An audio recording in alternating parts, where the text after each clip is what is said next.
Um, Let me just go into this with the gloves off, because there's always something, right? Like at the end, it must be the yang, right? And actually what I'm going to reveal today is how to break that cycle, because it's getting a bit, boring. And it's just because sometimes we're engaged in such a hyperdimensional aspect of our creation, we don't even know what we're doing. Like if you think about how people move throughout the day and how most of us move, if we don't have a real blueprint, it's like, okay, what am I going to do today? There's no real purpose. Like, okay, this is what I do. This is what I'm working towards. This is how I'm going to get there. This is why I'm going to get there. So these are the questions that we will look for our spiritual instructors and our gurus, or our leaders, our mentors, or whatever to answer.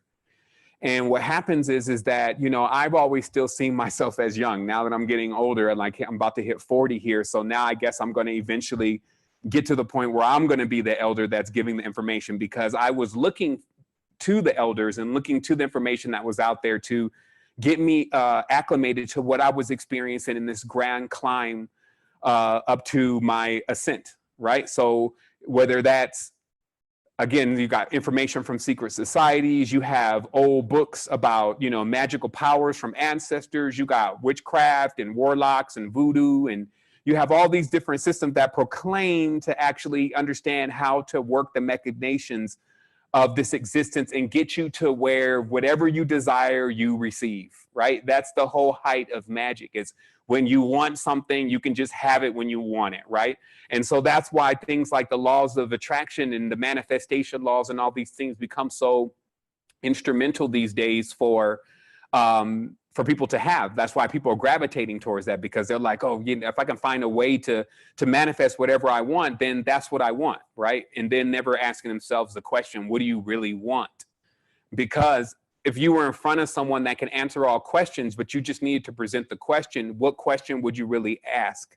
And would the question, or would the answer that you get take you to another level, or would it just lead you into another question? Okay.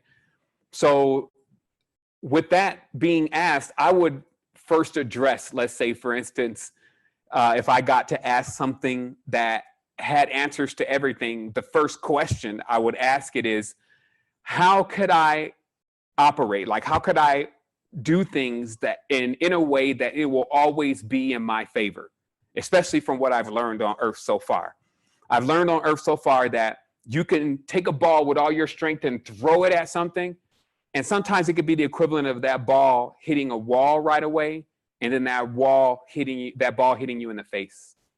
It's like what we call instant karma. It's like all the strength that you just put in something, it could just come right back and hit you right in the face right away in this realm if we don't know how to direct our energy and direct our power. Likewise, if we're depending on others to give us an idea of where we should be directing our energy and power, and we happen to make the mistake at choosing the wrong person or the wrong message to do that with, then we can oftentimes find ourselves imbalanced. Why? Because someone else's math is not necessarily your math. Math is known as Ma'at. Ma'at must be kept balanced in all the ancient traditions. So it's saying you got to keep balance. Then on the temple wall, it says, know Thyself, know yourself. And then that's coming from a Kemetic glyph that means the same thing. Know yourself. Not know everybody else. Know yourself, then do your own Ma'at. Keep yourself balanced, because you have your own uniqueness. And you will be able to prepare yourself during this life, if you can do that, for the great afterlife, which never ends. So the whole purpose here on Earth is really the actual afterlife process. You want to have a great experience here. You want to have a great time. You want to really work with happiness. You want to grow into harmonics, and then you want to start expanding, and then you want to keep moving from there. Anything else that is contrary to that, you really don't know.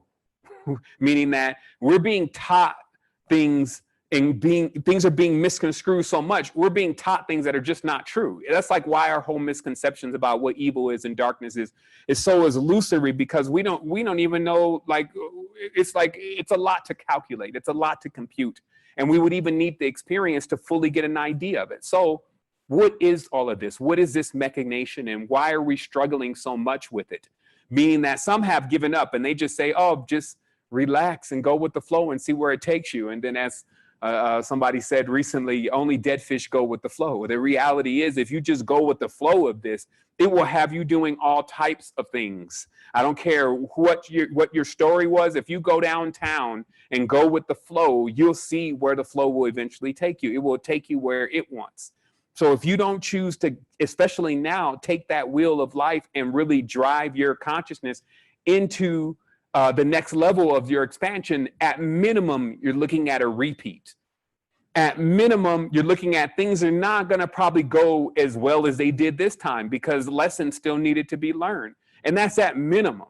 The story could be even more nefarious and even more malicious about how our own consciousness and the fears that we experience when we can't bring our own light and when we can't vibrate to a certain level, and if we can't motivate ourselves, when we get into a space where we would now be tested to have to do that, meaning all of our governors are off, all the protections off, mommy and daddy are gone, now you're outside of the womb again, are you going to ball up gaga goo goo baby and know nothing at all and put your thumb in your mouth? Or are you going to be going into that with full awareness that that stage itself is but another preliminary for another phase as you're expanding and becoming back to who you truly are, which is the original. Now, I got to explain this because this is a bit to stomach, as I said before.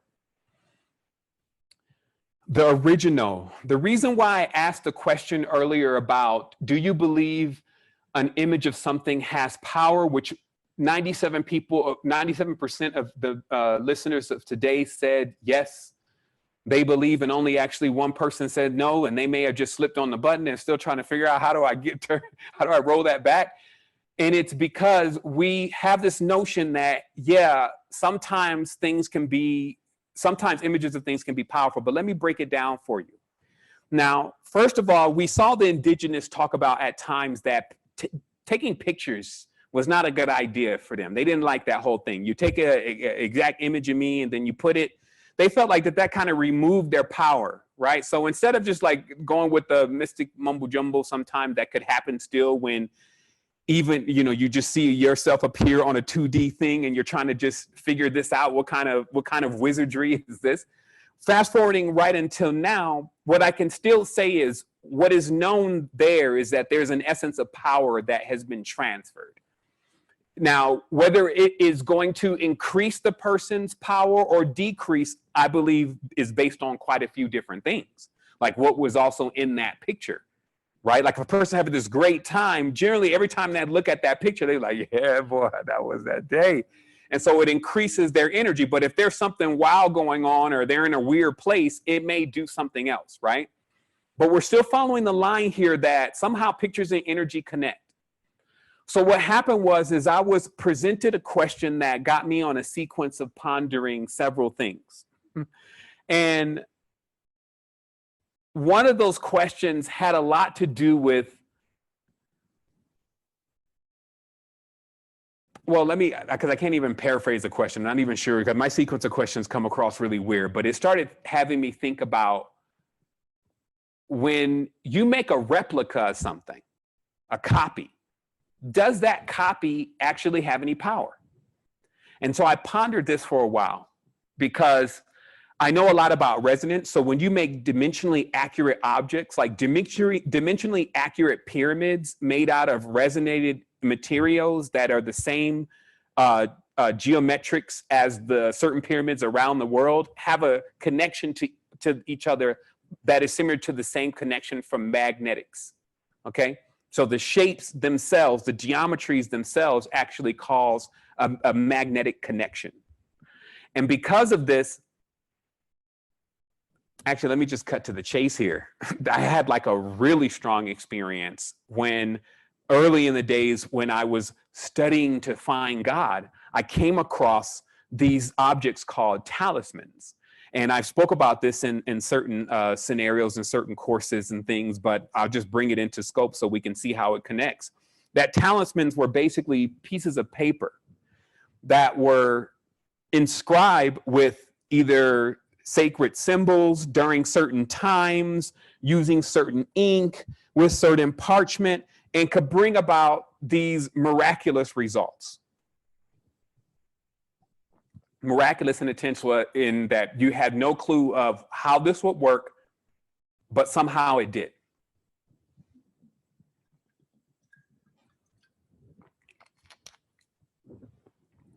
So I came in as a skeptic. I came in as a skeptic because I said, you know, how can a piece of paper affect something?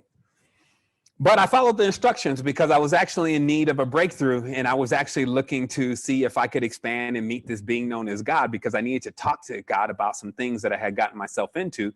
And since I happened to be reading this book, and it seems like the people that were involved in the book had some connection to God and had said these talismans would be a connection, you know, I wasn't looking for like to have somebody fall in love with me or to have all the money in the world. That wasn't like my query, but there were talismans for that in there. This one was just about, I just want to meet God and have certain levels of wisdom to be able to communicate with God. Okay. So I went through the whole process. The process was like, you know, a few days of fasting, you know, making sure that this thing was pointed in a certain direction, you know, being observant of this particular energy coming across the constellation, etc. And within 3 days, it was done. Okay. And then when I was done, I was like, well, what do I do with it? There was like no instructions that were saying like what to do next. Like, do I type run or what should I do with it? So because it was getting towards the evening, I was like, let me just put it under my mattress then. When I woke up, or I guess flew out of my sleep, I was not actually in this world anymore. I was actually in another subplane in a room with several locks on the doors. Now, I'm not going to reiterate completely the story of what happened. It would just bring me to the point of today of realizing an ode to what a piece of paper can do. That somehow that process unlocked a different world that I was able to get into with the astral body. So needless to say, I didn't make any more talismans after that, but I always understood that there was a deep level of power that I still needed to figure out how did that even work. And as I started realizing and knowing more and more about metaphysics, I started seeing exactly how that works. It works on resonance. It worked on the intentions that I put in there, the fervor. Like I really believed actually that this was going to work. It's funny how I needed it to work. That's the reality of things. That's the intention. I need this to work. So, you know, if you're just back there as a skeptic, like, let me examine, it ain't going to work for you. But if you actually have some intentions for it to work, it starts forming itself accordingly, like a lot of the stuff that you're going to see today. So what happened is that I started realizing, and I came to the full knowledge of that there was a two-dimensional world, that there was a two-dimensional resonance. Just like we're in 3D, there's a 2D, and it's flat. But everything there, even though it's flat, it actually contains the energy and the essence and all of that. It's almost like it's a world. It's almost as if it's alive. So then I started thinking the other day, since I've known this knowledge already and certain questions were presented and the wheels started turning, is it possible that I could be an image? And the reason why I got onto this is because I started I keep getting this effect sometimes where I feel like, some call it the fluoride stare, but I feel like that members of the reality that I'm around are sometimes glazed over. It's like I could be talking to them or trying to interact with them or in a store around them, and it just kind of appears like I can almost like wave my hand in front of their face and they would just be like almost like they're not real. And I was fascinated by this phenomenon. My brother Halo was here also, and he started bringing up again photography and the whole process of bringing a photo from the dark room into proper exposure and that process, right? And I had to chime in about that because I had studied that very deeply about the phosphorus and the different fluids that are used to bring those exposures back in, because I once thought that there was something magical maybe hidden within the process. You know, just through logic of trying to figure out what is this. And I find it so amazing that we are actually hyperdimensional in this group, because we started this project called the Projector, and it now brings us into realizing that the reason why a projector is so effective is because this is just an image. And what I mean by image is that everything here is just a copy of the original. And this is interesting because when you really think of it, since the original is everything combined, when you start splitting it up, all you do is you just get slides, layers, right? So in retrospect, what we're really running through is like a movie. where a lot of the beings that we're encountering are actually really illusions themselves, because they haven't actually chose to be original, unique. They've chose to basically just be a slide. So let's dig into this a little bit more, because I have more proof that this is in fact what is going on. Now, the interesting thing about this, and the reason why it could become very liberating, is because once you understand the magic and once you know the process, then it can be undone. But if you're forever in the illusion, if you're forever on the other side of the mirror, if you're forever in this 2D world where it doesn't seem like nobody is really digging into the solutions too deep, like, are we going to get some results here or blow up or something? Because the other day, there was, I guess, what was that? Is that Saturday? Yeah, I guess Saturday for me. I got to look at my calendar now. I got a calendar of all the glorious activities, and I got a timeline because the chrono is really coming into effect, like the chronological aspects of mapping everything that's happening here. But it's just the awareness that this Friday, I believe, and I'm still looking for a calendar. I'm just like, I really don't obey the laws of time anymore. There was an eclipse, a lunar eclipse. And during that lunar eclipse here in Costa Rica, there were also two very strong earthquakes, just two very strong earthquakes. Didn't break anything, didn't, knock out the power even, but really strong. And it's like a sign, like it really like put me back into the scope of all I know, and was like shaking me up real quick, like, yo, wake up a little bit more, because you got to understand certain things from certain levels now. I need you to start asking yourself the questions. Turn the wheel. Let's turn the wheel of the projector and let's see this movie again that you're living in. So that way you can start playing these scenes back to yourself, so you can start knowing what's really important, because you need to get balanced.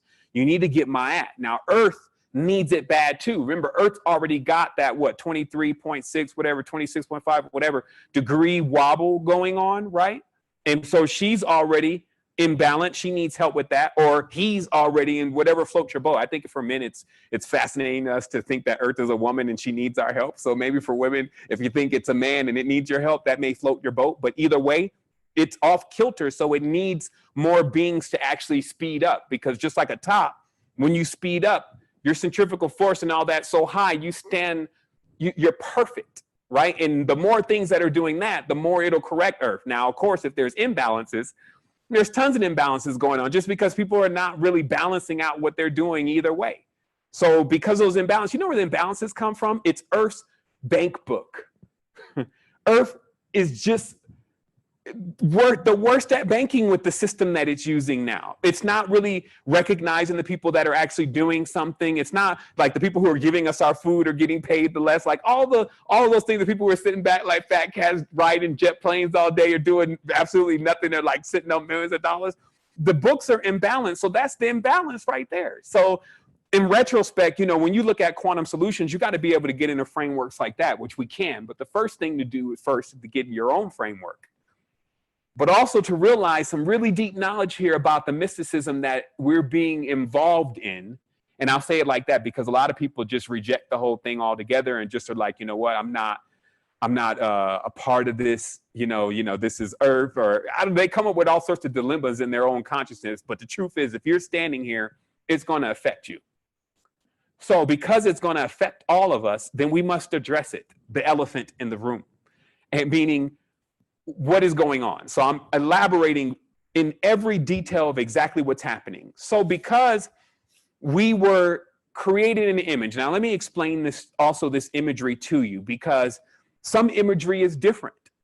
This is why when you start trying to find a unified system, you got some people working on 4, some people working on 7, some are on 9, some are on 13, some are on 20, some are on 26, some are on 72. It's like, whoa, everybody's jumping on different aspects and saying this is the system. And then when you say, what is the color to that? What is the frequency to that? What is the metal to that? They're like, it's this. And then you find when you look at another chart that it doesn't match. And then you even find that some of the energies that were on the top are now on the bottom. And then it's like, ugh. Does anybody know or have a manual to the body? No. All these geniuses, all these gurus, all of these spiritual teachers, these priests, all these, self-proclaimed prophets, None of them has sat down and agreed yet. What is the real unified system that we're on? A course like the cosmos. Why do we know it exists? Because if you notice the nature around you, you will notice the butterflies come out at a certain time. The bees come out, the trees get green, then they get brown, the clouds come in, the rain comes out. There's like a clock going on here. And it's so precise that if you measured the entire cycle and then map right to the day that it began again, you would know what a real year is. Maybe it's not 365 days. Maybe it's not even 360. Maybe it's more like 372.3. But nobody's actually trying to figure that out, because this is why they talked about, okay, well, cultism, you know, like people were fascinated with the cultism back in the past, and then they got all caught up in it, and then they doomed their own world, right? So that's kind of like some of the explanations, and I don't doubt that happened.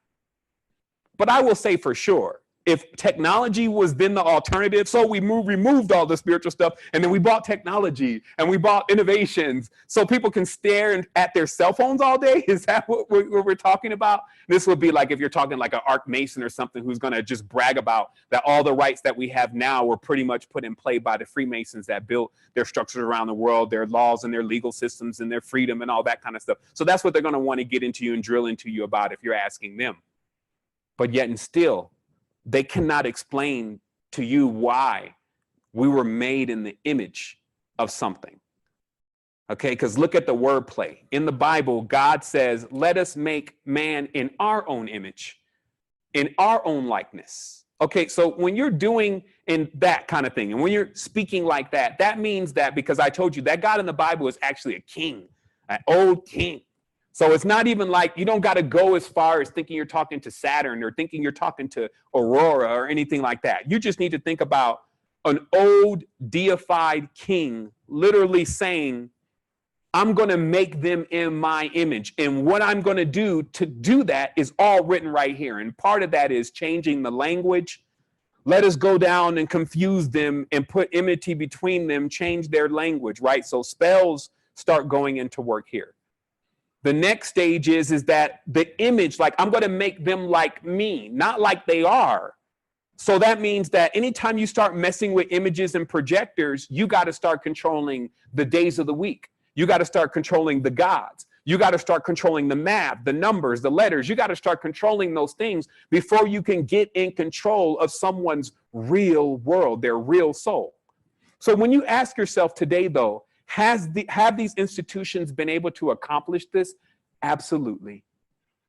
When you watch, like, you know, when you're a quantum thinker, you can do things like watch the Vietnam documentary on Netflix and watch how the same people that are operating under the Nazi regime flip over into the US and then start attacking people in Vietnam, then flip over into another country, start attacking. So you watch how this thing just flips through everything, taking on different names and using the same tactic, divide in the middle. It always cuts everything right in half first, that first blow, north to south. Notice how many places where you really have a north to south beef, like even North Korea, South Korea, North Vietnam, South Vietnam, North America, South America, and many tenses, all the norths and souths. Why is there always a beef? North India, South India, right? Like, why is there always these beefs? Why also do the darker people have a tendency to be in the South and the lighter people in the North, like it's on a caste system? Where does all that come from? It comes from pyramid geometry. It's geometric. It's geomancy. Because one of the mysteries that I just figured out was that all the pyramids that you see in the world right now, they are not original. They are not the original items that were on those areas that you're looking at. They are built on top of something. They are built on top of what would basically be for us our portals. Okay? Just keep going with this and realize what I'm bringing to you.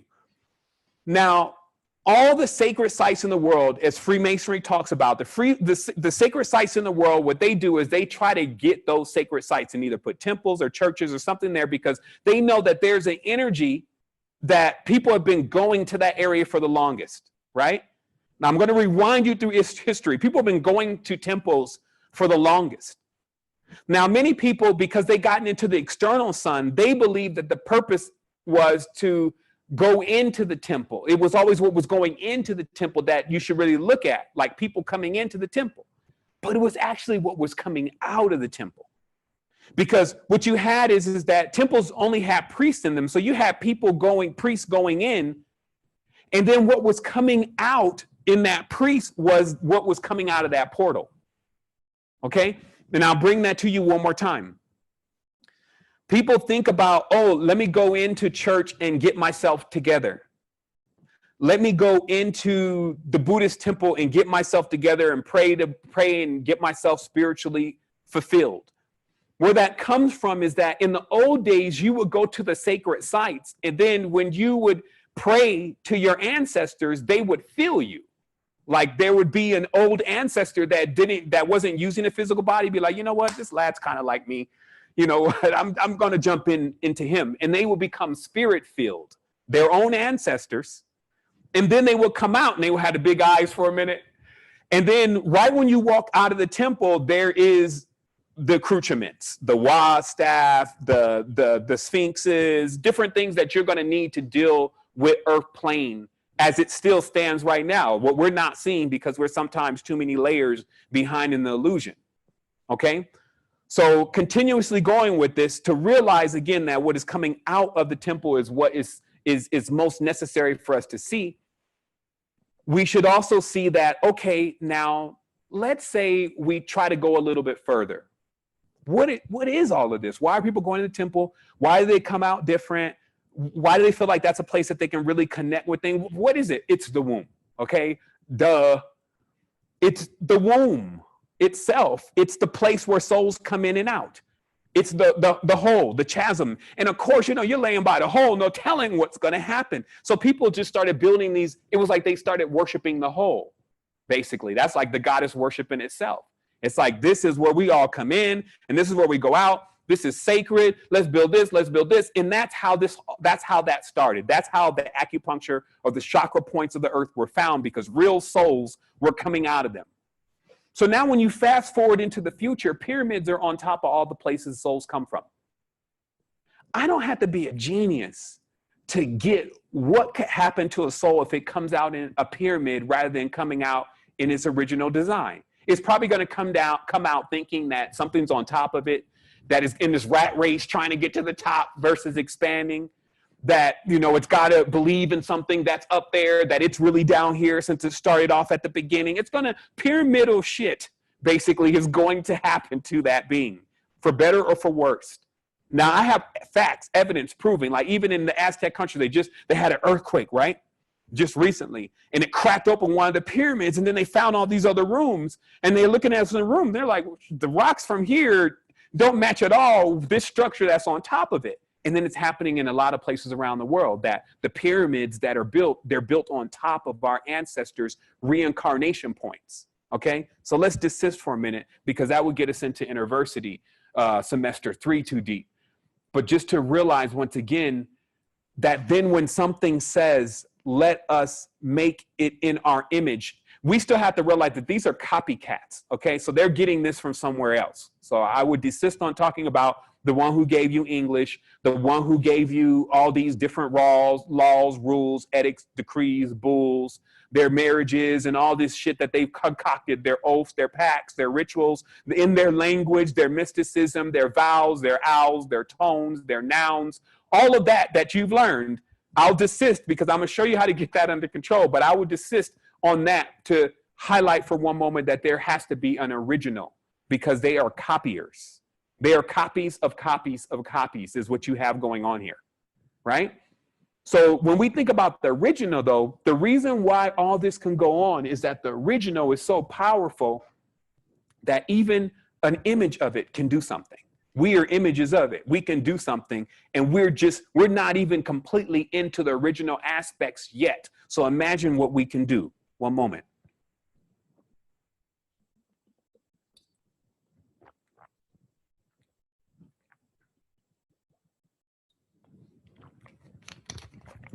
So this is why in the ancient texts, people don't get it. They say, oh, then they took the body of Nindinsumud, whatever. And then they formed in fascists and created everything. And people are like, that sounds like somebody just did like Play-Doh with a monster, like, and took blood, and I don't get it. And it's like, it's all images. When you take something, however it's done, like through refraction, and they got enough refraction, mirrors, suns, whatever. When you reflect something, it breaks it down, and then it becomes an image, but it's still animate. That's the magic. Okay, that's what creates magic. That's the disconnect point for a lot of people. They don't get that just a picture of something actually has power. And that, in fact, the more powerful whatever that thing is you have the picture of, the more powerful that image is. But there is one more key.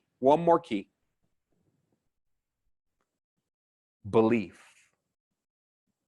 And then the transition of belief into knowing. To even believe it. Okay, that's why I say belief first, because I've met people who don't believe they have a soul. They don't believe they have a spirit, and they operate as such, and thus they don't. To be honest, like the way they carry on, they don't. Because there's another part of this that if we don't tap into certain parts of the image, if we're not aware of the original, then it does not exist for us, because we don't exist anyway. As an illusion, we don't. We exist only as originals. That's the only real existence. Because, see, when you're giving me a copy, it's like you're giving me a counterfeit. It's like you can't pass that off to me as the real thing. Like I can't pass this version of self off as the magnitude of me. It's just not, you can't sell me this. No, there's greater. That's why I can't never be put into some kind of box or dome or whatever kind of geometry they want to throw me in next and just say, hey, this is the God, or this is who we should all believe and worship. It's like, that doesn't make any sense where I'm from. I'm not wired that way. You know, I'm here to show you something different, because now I have more proof that someone or a group, a large group of them probably, have created another image. And that image, it functions like a glove, an actual GUI itself, to control what we truly are naturally. Something that literally fits around who we are, as, well, not completely, but enough to get grips on us. Okay? And now, in having the knowledge of how to undo that, or actually to gain control of that, because most are not even being controlled anymore. Everything is on automaton. Like that whole AI-based system is already functioning. The laws and the rules that have been put forth through the ritual and the magic is actually what's binding many people. They're stuck. They know what they should be doing, but they can't do it. They even know where they should go, and they just find themselves held by invisible barriers. It's like, man, you know you should move on, or man, you know you should expand, or you know you need to stop doing that. And then the person is just like stuck by invisible barriers in their mind. It's, I just can't stop. That's an invisible barrier. So how do you break that down? Okay. Now let's keep going with this. So now you've discovered that this is indeed an image. It is a talisman. Remember, the talisman is more what you're talking about. I don't want you to think you're just in Photoshop. But if you want to take it there, this is layers in Photoshop. Like there's levels to this shit. I kept telling everybody, look, yeah, I know we hit a point here, but I still think there's more. And even when I used to go on these diamond tree journeys, when I would look, what my eye would do is it would just, I guess, like I said, it said it was the hawk beak of Heru. I was like, all right, but shit, what is it? You haven't explained anything to me. And I could see the layers in the reality. And they said, see, you have that ability. That's why you have vision. You could see very far, and you could see all the pieces. And now I'm learning that all those pieces are actually all the layers, all the scripts, all the characters, right? And then they're all images of the original actually functioning and alive, because the original is that powerful. And then all we have to realize is how to upload ourselves back into being original. And then boom, bada bing, boom, pow, here we go. So here it is. Now remember, so then of course now, so that's what was going on, because the beat goes on, the drama continues. That's what was going on. People were trying to put themselves back in the image of the original. and they were actually progressing. That's why there was a tower that had, remember they say, oh man, you know, he's bringing this tower and they helping each other, they loving each other. This shit ain't gonna be long before they realize how to get out. This is even what some other being on the planet is saying. Knowing more about what the confinements are and things, and seeing the progression of those who survived after the deluge going to their next stage. This is even happening right now. History keeps repeating itself. But this time, we become the masters. We are the time lords of the whole thing. So what happens next is to realize is first, people were on their dean. Like they were like, the whole purpose of being here, like these people build entire cities to just configure themselves to get to the next stage. And it's not long though, because that's not everybody's agenda. And this is what we have to realize. It's like it smacks you in the face sometimes. It's like, not everybody is like you. That's what unique means. Not everybody actually wants to see things go well. Some beings want to see what it looks like when it's destroyed. Some beings want to see what it looks like when we turn it upside down. You got all different types of thoughts in the originals. Okay? So because of that, you have a situation where another system is erected, a dream within a dream, as they call it. It's like layers within layers of this shit. Now, I have pictures showing the Royal Society, showing images of how they do it, which we weren't able to interpret then, but now I know what exactly they're referring to, so I do have those images. But just very precisely, it's just the realization that, again, when you control a person's language, which is how they think, and you control their days of the week and their time, what they think time is. In definitions, that's already too deep. If you let somebody control all that, that's already too deep. So that's how their glove works. It works through their arts. It works through all of the stuff that they created within their structures. Now you have more elaborate structures, like the US is a hell of an elaboration of a structure. Because if you can understand what even was the agenda, it's like, we should be done with a race war. Like, think about it. These people brought all these Polish people and all these people over here to the US even, got them all riled up, got them all in the military, and then sent them over to fight some other people that they didn't even know. And they were even like kids and like trying to figure out why are they even there. And this is what we are dealing with here, right? That's why we got to get it under control. Now, what was built, and I'm going to show some screen shares here so you can see, because I know some are like, okay, you keep talking about stuff, but show me some, show me. So I'm going to show you something really quick here, but just remember, what we're doing now is we are mapping the focal points of the beam. Okay. Now, when the projector, you just like a projector, it's got that beam. So when we know the focal points of where those lenses are, that's how we change reality. Okay. It looks like magic to everybody else, but what you did is you went and found the focal point of the lens and you changed it. Okay. So the big confusion that has been happening here. Let me share the screen. Hopefully somebody got some recording going on over there. My stuff going in, going out. They mad about it. They mad. It's too late. I told you.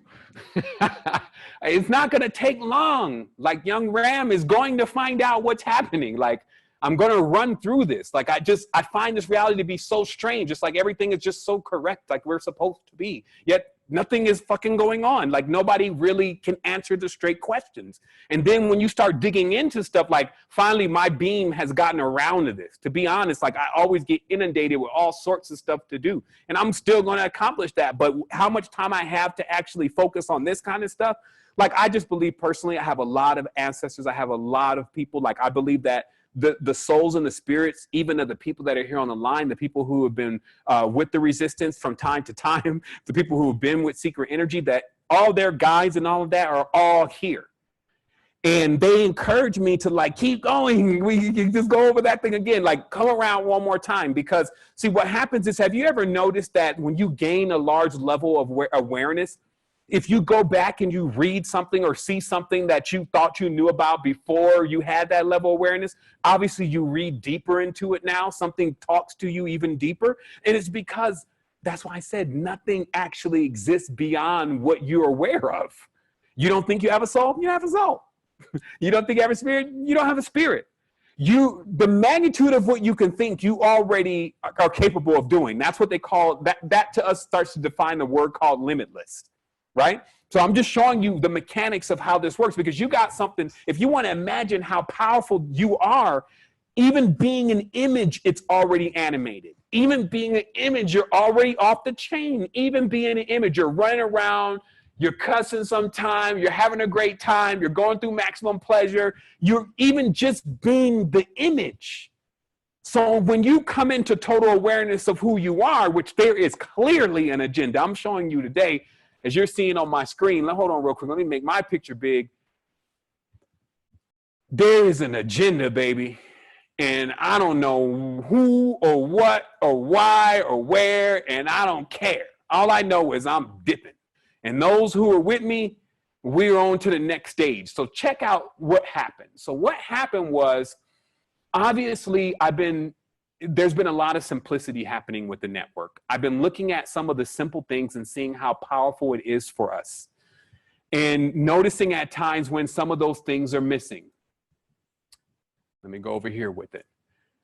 For instance, now when we're developing this network, and I say we're because it is collective, and what happens is that I've been working with this network for 9 years, okay? Adding things, working to really put the major things in there that I think are major. But this last upgrade, which I've been on for about 4 months, of all the different tools that I've created and put into play, and there's a group that is now formed, and we're working together on getting things done. And these creations have been on an entirely different level, but they've been speaking to us in a certain way. It's like, if you're willing to come out here, we'll show you. Like, I'll tell you the truth. Like, some people, they're always wondering, like, what are you doing? Or what? It's just the ability to make the thought, the action, to pursue it all the way, to actually see the physical result. Like, if this is true, then we should be seeing something. Like, if there's progress, we should be seeing that progress. If there's communication, we should see the results of that communication. So I've been doing a lot of communicating because I need to know. You won't hit me with an eclipse and 2 earthquakes without me asking some questions, okay? Like, I'm not gonna have the entire ground underneath me shaking hard and not ping a question to the higher self, like, what's good? I mean, you call your ring?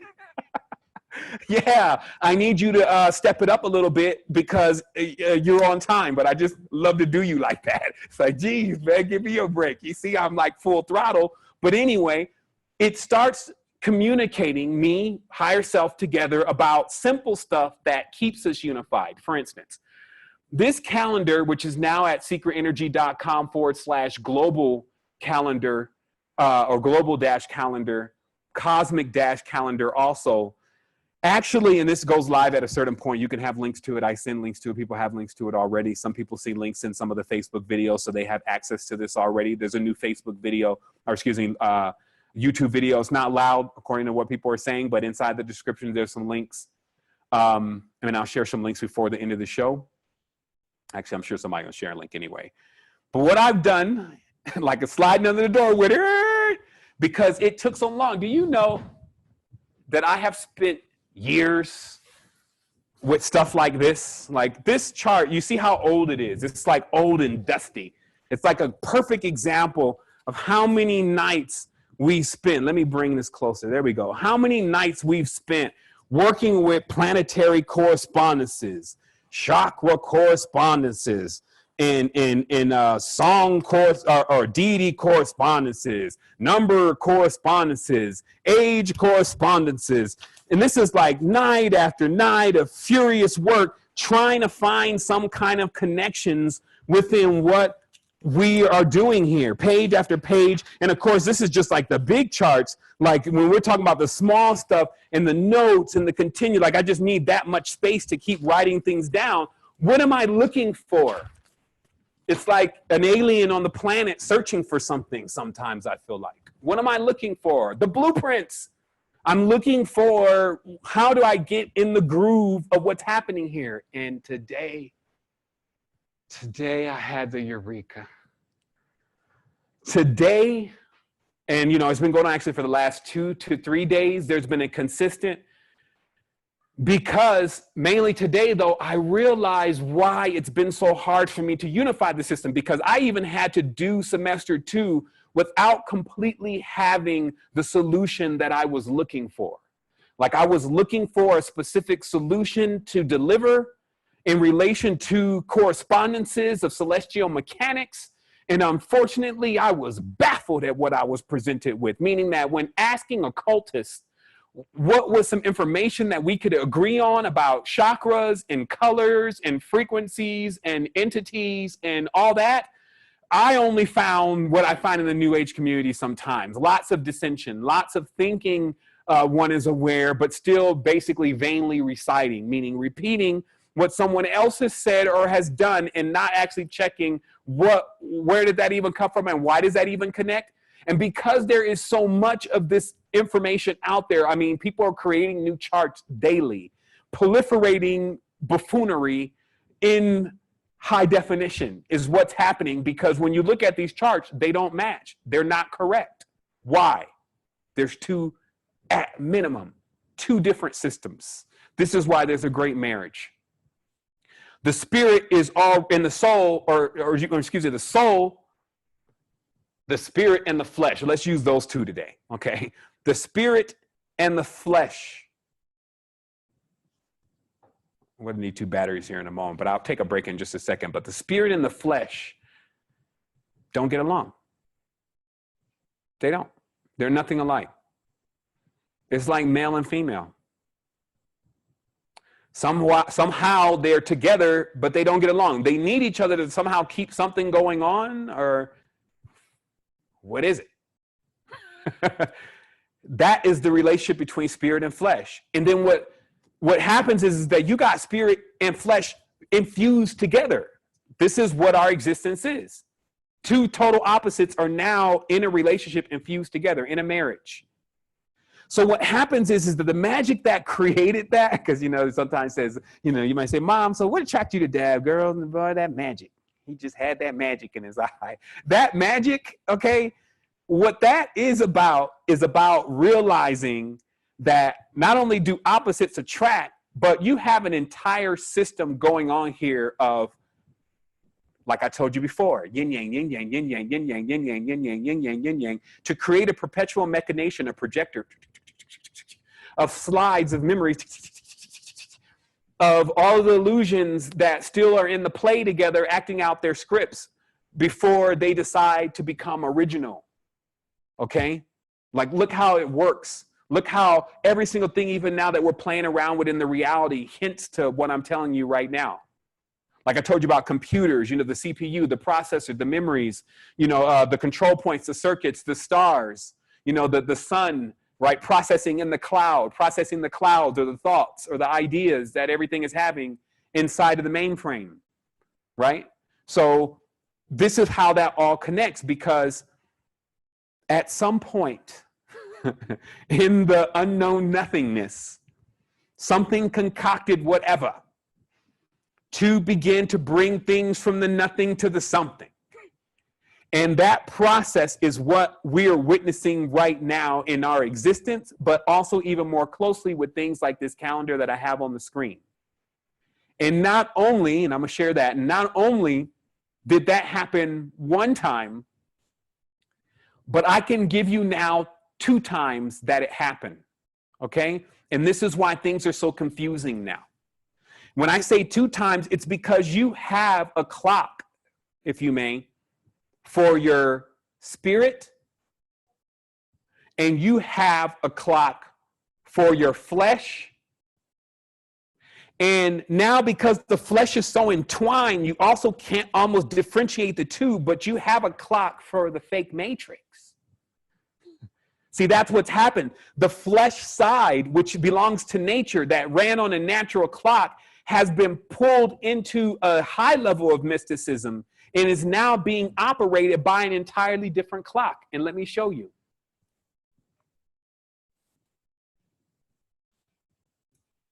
This is why there's so much confusion. Now, the natural clock, which I detail here,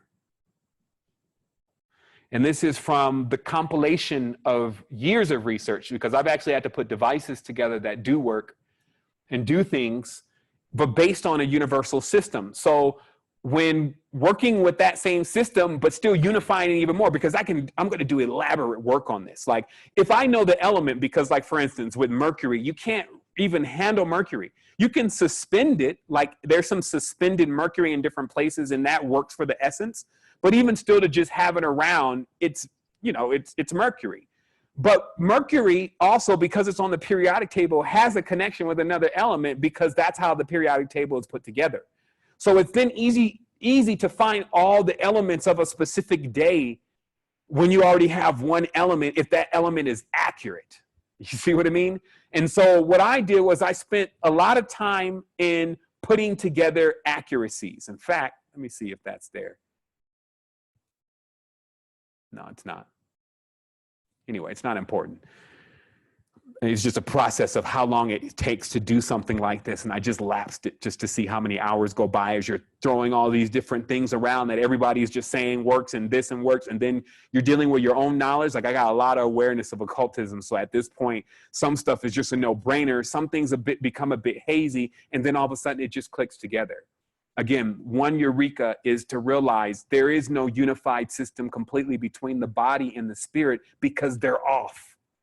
It's the same thing it's the same thing you come into the realization of when you're trying to find out why is there a conflict between these two poles. They both need each other. So why are they fighting? They actually need each other to actually have the conflict to generate energy. What kind of madness is that? That's the mechanation. Okay? And because of that force, though, in the realization of that force, it gets you into the awareness that force, that there's natures, like I said, and when you're looking at natures, this is how natures works, okay? So you see here the secret energy calendar. And by the way, I was going to put all these calendars in, and you can toggle them on and toggle them off. Like with the calendar here, if you notice, I can toggle off. Oops. Oh boy. Oh, that caused me to lose my screen, I think. Yeah, just give me 1 second. I just, just give me one quick second. I have to actually, to get my screen back. If I drag something up a little bit too far, it goes into another screen that's not on. Also, you could take a moment and just digest what's being said. It's quite a bit. Or maybe for some, it's nothing. Like maybe for some, it's like, yeah, I knew this already. You know, at this point for me, it's like, you just see why. You see why with so many things. You see why life can be so stressful. You see why, you know, the more you love something, the more it seems to become more of a problem for you. Like if you love something really strong and it dies, you know, now you want to know where it's gone. It creates a lot of sadness and grief. You know, you love people, you really want to care, you care for them. It only puts you into the position of having to let them go at a certain point, like your pets. You know, all those different things, that this is all tied into that. This is why all of that's taking place. Just trying to get my screen here together. Just give me a quick moment. Yeah, that's what I need to do. I just need to take this screen. So I wouldn't bring a problem also without a solution. So I've already put the solution into play. I've seen why it's the solution. I see how the solution can be improvised. I see how that we all can connect together on this endeavor of figuring out who we are. And we have now enough tools that people can also contribute to where it's not just one person or a few people just doing something that really could benefit from a lot of people joining in and doing it.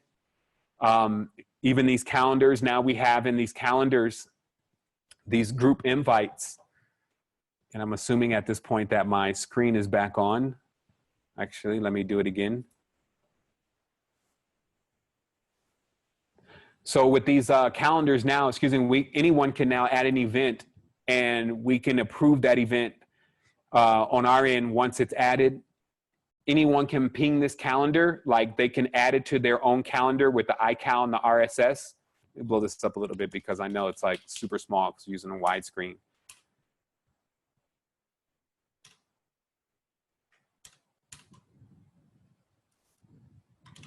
I guess I went too big.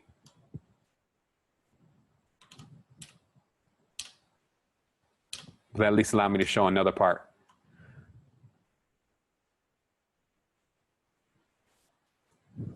Also, this will be linked accordingly. I'm trying to actually take back over the calendar URL. So it's just /calendar, but that's actually designated by another program that's installed on the website. So anyway, inside this calendar, you see how you can toggle on and off different areas. So if I wanted to just see what's going on in ambassador training, as an ambassador, I would just toggle all those areas off. And as you see, this Saturday coming up, me and Heru are getting together and we're going to be doing that resonator class on creating those spheres. So that's next Saturday. You should have your mold and everything in by then. Like we even found some that even if you haven't ordered them yet, they should get there within 3 days. It's just the spheric molds. And then we have that intention concentration honoring, which is on the 11th. That's the process of us now burying those seeds that we're going to be using in the projector. So that's happening on that date. And then I'm going to, of course, embed this into the app. So you'll just have this every day when you wake up. You'll know what to wear and how to be on track. But notice how this is like the big view.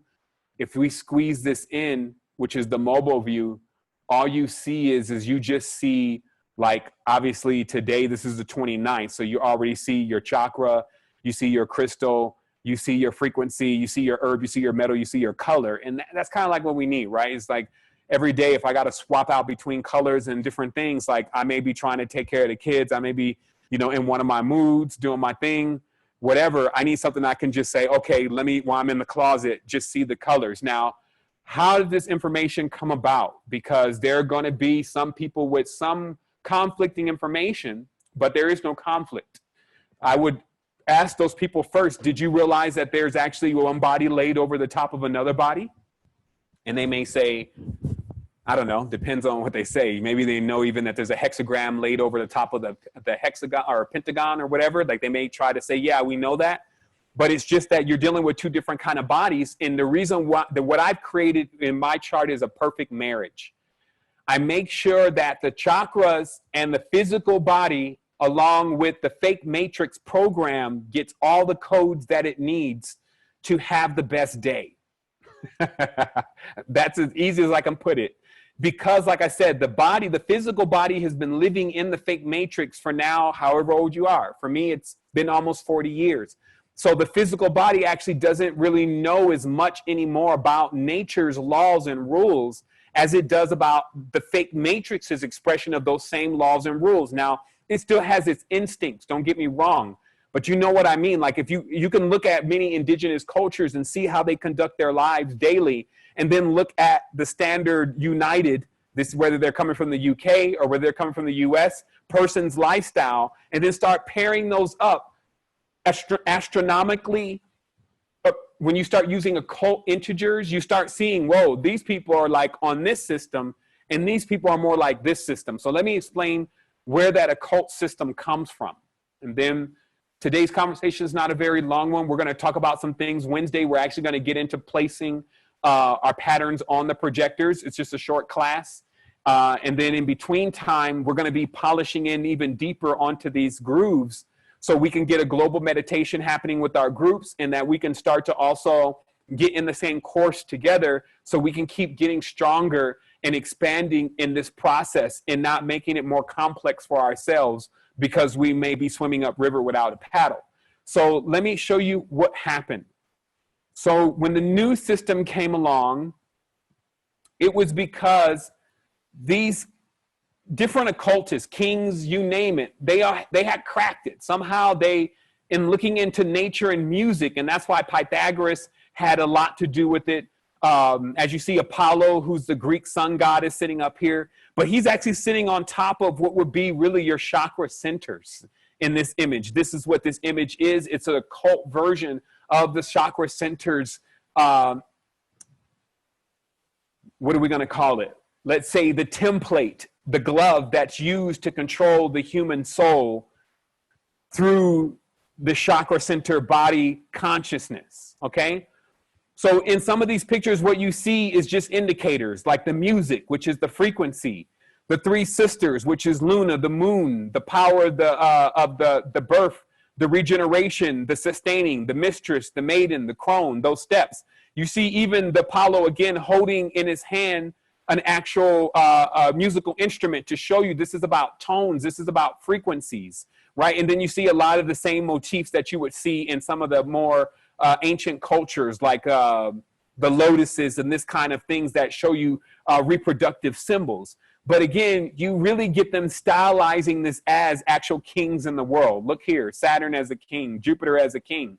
Now, this is because they're laying over their own system on the top of a planetary system. And this is why there's so much confusion, because a lot of people reckon these entities as actual physical people, when really what you had is more learned men and maybe sometimes bloodline angelic connections actually masquerading around Earth as being the originals. And that's all I can just put it as, because now that you really know what the original is, you realize that the moment that someone starts dividing it into something is the moment that they're not original. That's how it works. So still though, in the division, there is power, and this is basically the power of that kingdom. So when that kingdom was brought to Earth, which is what you're seeing here, is some of the last imagery of how that system, and let's just make these big so everybody can see the connection, how a system that shows you why it becomes so difficult to connect these modern systems. Like when you say, well, what chakra is each day of the week? It should be Monday to Friday, right? And then, or Monday to Sunday. And then from that, we should be able to then line up all the chakras, like according to the tones, right? Like the days in the week are in order, the chakras are in order, the tones are in order, right? No, that's not how it works. Why? That would be the big question. Why change the order from nature to something else? Well, all I could say is it probably would lead to a big mix-up, but you would have to get yourself out of it before you realize that. So how to untie the knot is what we're talking about here. The unbreakable knot, as they call it. Notice how the moon, and this is like, these pictures were already small, by the way. So if you're thinking the resolution is bad, it's just because the resolution was never good to begin with. And it's also because these charts, let me explain, I've had to compile so many different charts over years and years, but to finally see when going over things again, bingo, we got something, we got a match. And what you're looking at here is, and let me move me out of the way, is notice how right here in the beginning, which is the root, it begins with the moon. Then it goes to Mercury, then it goes to Venus, then it goes to the sun, and then it goes to Mars, then Jupiter, and then Saturn. And literally demarking that Saturn, the celestial sphere, is basically the last stop in the crown or the third eye of this particular template that they're using. Then we look over here, which is coming from another system, and we find that they bear witness that Saturn, see, they have the stars up here, but Saturn, then Jupiter, then Mars, then the sun, which some people just automatically put the sun at the top because like it's the sun. Venus, then Mercury, then the moon. Okay, and this step, or you see, this is the entered apprentice leaving purgatory, which is basically the land of limbo, nothingness, a fool, knowing not where they are, walking up the stairs and reaching the first level, which is the Lord or the King, the one who has been brought down. Okay, so the first step on the ladder. But notice it's not Monday, Tuesday, Wednesday, Thursday, Friday is the big issue here. Hello. Next is we also have, let me see, where's my other chart? Yes. Another system, okay, stylized differently, but still bearing witness. Now, these are occultists because you can tell their symbolism, but they're coming from different parts of the world. There is a one world brotherhood. Like I told you, the priest of Amen, much of what people are seeing around them now are coming from the priests of Amen, but the priests of Amen weren't the only brotherhood and sisterhoods. Like the priests of Amen were the ones who were hiding the king, because that's why Amen means the hidden. Amen means the hidden God. Amin-Ra means the hidden god Ra. So it actually says who the hidden god is. The priests of Amen, their hidden god was the king, as the term Boule means an advisor to the king. So the king is the one remaining hidden. Just simply saying that just out of the awareness of people right now that who they're calling God was actually a man.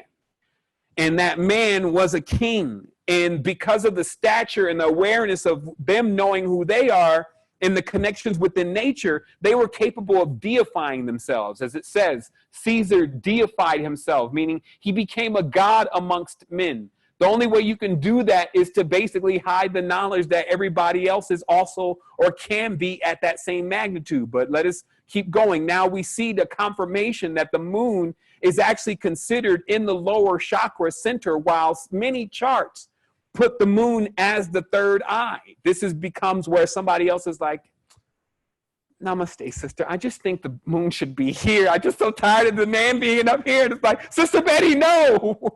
And it's too late. Now we got one chart with the moon on the third eye. So then what happens? I guess, the whole tower would fall down if it's not built properly. So again, in this case, though, you just can't unlock it. You can't unlock the body without the actual keys here that they put together of the construct that they built over the top of the natural construct that we use. Okay, deep stuff, man. Like when I was coming across this, I was like, oh my goodness, this is no wonder why there's so much tension. Like I feel like there's so much tension when I'm walking through the reality. Like I see everything like, it's like it's looking at me or something. It's like a lot of tension. It's like I'm trying to figure out. It's like, am I hot or something? Like, what's up? Like, do I know? Are we in the know? Did we crack through something? And this is like, it's only a matter of time. Imagine what's going to happen next, right? With this awareness. So we go forward because this is long overdue. I would love for my favorite spiritual teacher to just come in here and just take this apart for me. But look at this now. We know from these kind of charts, which we pulled, and we couldn't find many more like this, but that every single part of the human body, when it comes to how nature put it together, and those beings that exist within there, which is wild, that they use different parts of everything. And some of this you can't even, some of this is vegetables, some of this is other animals, some of this is like gourds and different things, all to put together these pieces to create this particular template, this operator in the physical plane. So that's why I'm saying the first stage was really creating the ability to be here. And then the system got hacked. And this is the hacking of the system. Now, I'm not saying anything negative about this. I don't want people to think, something, I don't want them to go into doomsday. In fact, this should be the time you celebrate. So moving forward, like I said, look at this, just so you get it. Now there's other systems. And this is why there's some Sumerians running around. And I told you, is it wrong to think that the people from Samaria are just some Aryans, right? And then the word Aryan actually doesn't refer to some Nazi either. And the interesting part is that even in the last dynasties of the place that we call Kemet, all of those pharaohs, which is the names that they were giving themselves, even though they were of darker skin tone, were aspiring to be like Sumerians. They were actually wearing false beards. Actually, at the end of the whole thing, everybody wanted to be a Sumerian. Even in the Hindu text, Brahma is the Sumerian Brahm. So the big beard, just notice the beard. So at a certain point, some beings came in and actually really did change the entire cycle. And it does seem to connect a little bit with the Anunnaki stories and the flood and the Gilgamesh and all of this, but it could be just straight up. There's some manipulation. Even in this manipulation alone, which is Sumerian, they don't even have the moon as the lowest heaven. They have it as the highest. Then Mercury, then Venus, then the sun, then Mars, then Jupiter. But so the only thing here that's swapped out is Saturn is on the bottom and and the moon is on the top. Now, I can't tell you just what that ensues like in this reality right now, like how many race wars are caused because of just that switcheroo on who's on top. Like I told you, the fighting brothers, Nanar Sin. Again, look, the word for the moon, actually it's not on this chart, but the name for the moon in Sumerian is Sin. So you basically find, after you look through all this stuff, even we have now the proper correspondences for the crystals for the days. We have now the actual time of year to use the right crystal. Like if we wanted to get even wax even stronger during that time, let's say sometimes you're like, okay, should it be the amethyst? Should it be this? There's even seasons specifically where certain crystals are more powerful. Why? Because crystals grow just like plants do, and they're more fertile during certain times than they are of others. So when you have those crystals, the resonance increases. So the reason why this is so important for me to bring this now is because I feel like that Earth is at the transition point, that this is it. Like nothing happens from here unless we make it happen. And when we start looking at the right things directly and just put the work in, because that's all I'm about at this point, I just put the work in. It's like, I really find myself like, just putting the work in, and I'm seeing the results and saying, yo, you should have put that work in a long time ago, though. You need to know what every single day does. You need to know how to move with the powers. And also you have to augment, like you can create things, like create a gauntlet for yourself for that particular day. Create, you know, some earring, get some earrings that you use for that, but still realize that this is no hocus pocus. You'll realize right off the connection.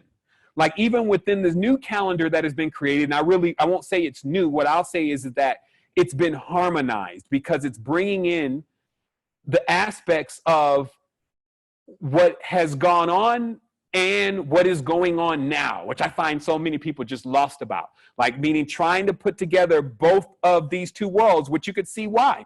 It's two totally different worlds and how they balance, but still they look good together. Watch this.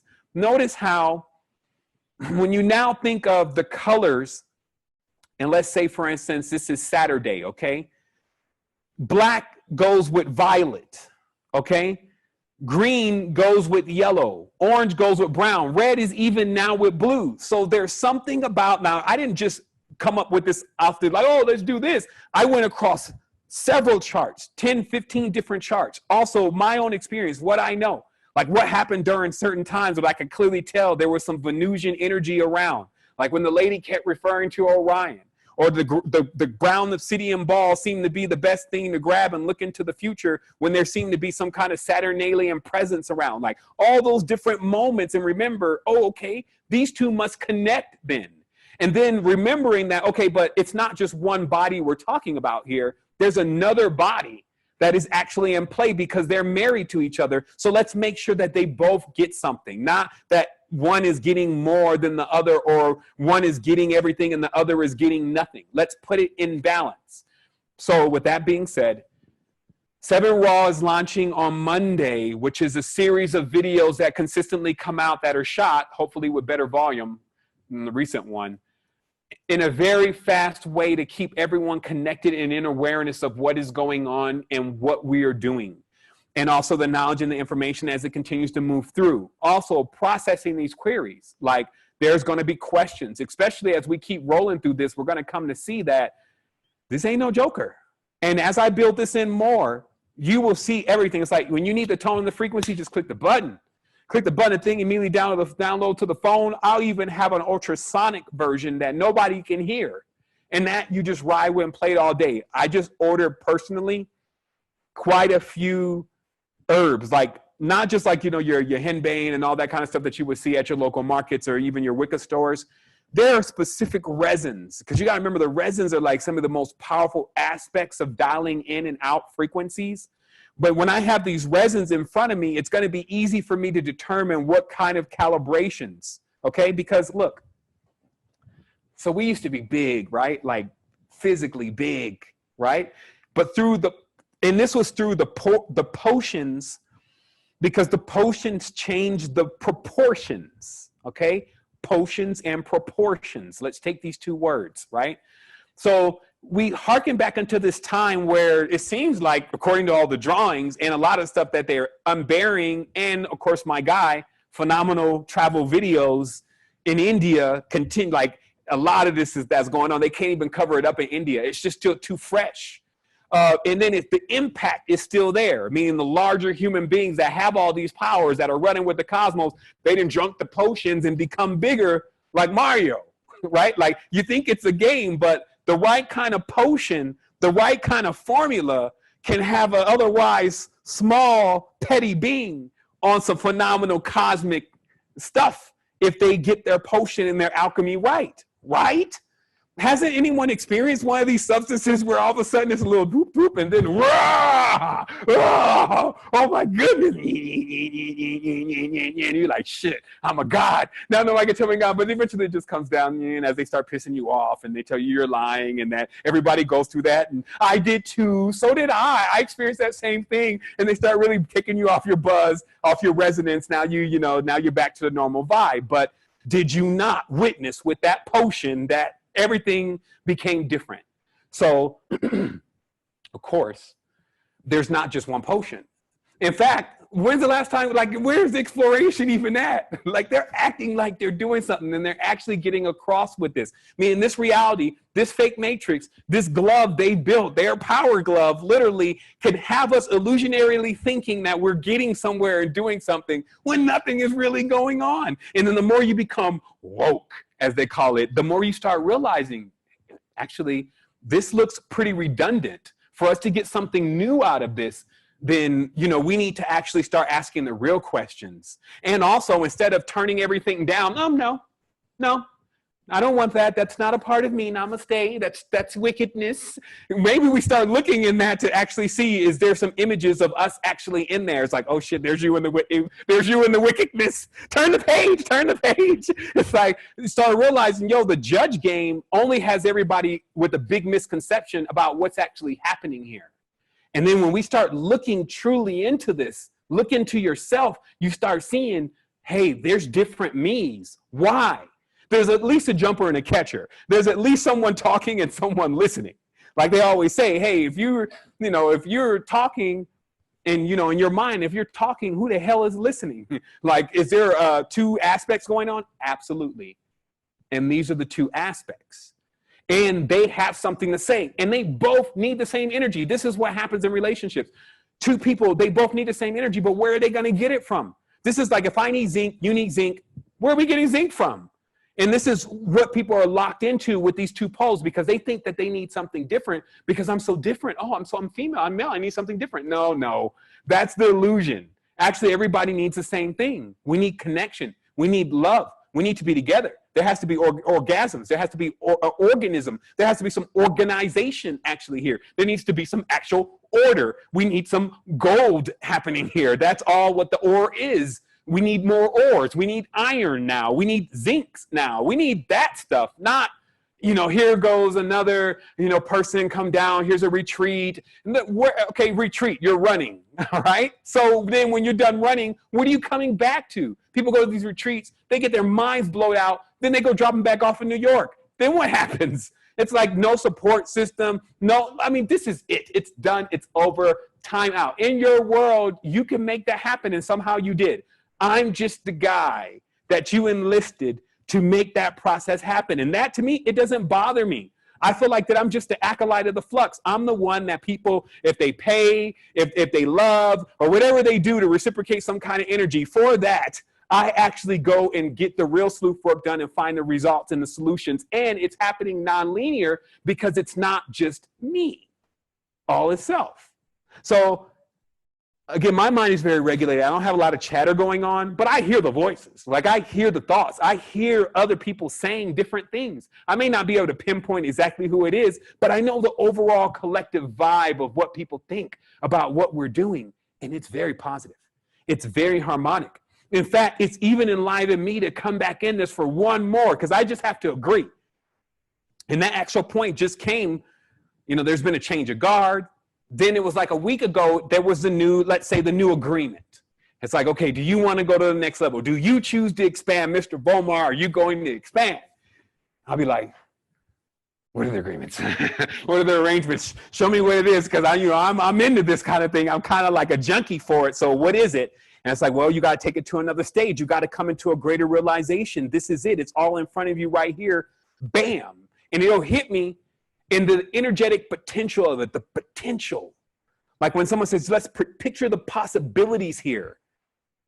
It all comes into focus, and then my mind hits it with the ultimate maxim, which is my ultimate maxim right now. After all is self, it's the highest thought is an action. Let me see you get this in action, my guy. And then I'll go and on this and be like, okay, let's get all of these charts and diagrams and stuff then. Because I've been avoiding that for a year. Like, I have it really in my mind. Like, I remember after semester 2, semester 3, I was like, shoot, for semester 3 to start, we would have to make a mess of what the occult did. And I was like, yeesh, you know, serious? I mean, I guess semester 3 ain't gonna start then, because we ain't gonna be able to do celestial mechanics, because all these people seem to put Mars where your asshole goes. So I don't know what the truth is anymore. It's like, why is all the system so messed up? Because once it's messed up, once they've made a muck of it, now you don't know where you are. Now we're clearing it out. Now we see clearly, here it is. This is done. Now my buffing to this is now when you click on the chakra, the chakra sacral one, you'll have like all the tools for the chakra sacrals, like color stuff, weird stuff I've made, whatever, it'll all be there. Somebody else made, whatever, it'll be there. When you see that frequency, you click on it, like I said, you'll download that frequency in different formats. You can have it there. And then that way, when we course together, because some may say, well, how do we know it works? How do we know it works, right? Like, that's what somebody want to say. How do I know the truth? I'm going to tell you this.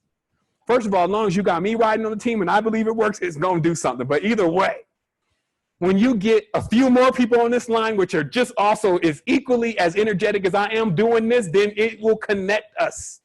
But truthfully, this is actually founded on, I got stuff over here like, because remember, I had to find out any way to create certain things, but I didn't think it was going to get to this level, to be honest. Like, I thought that, I don't know what I thought. I wasn't thinking. So reality is now is like, okay, this is grounded into something. We build on this from here. We work with this practice of connecting ourselves with the cosmos and getting the fake matrix thing. It's basically like pacifying, or what I would say is hypnotizing a cobra.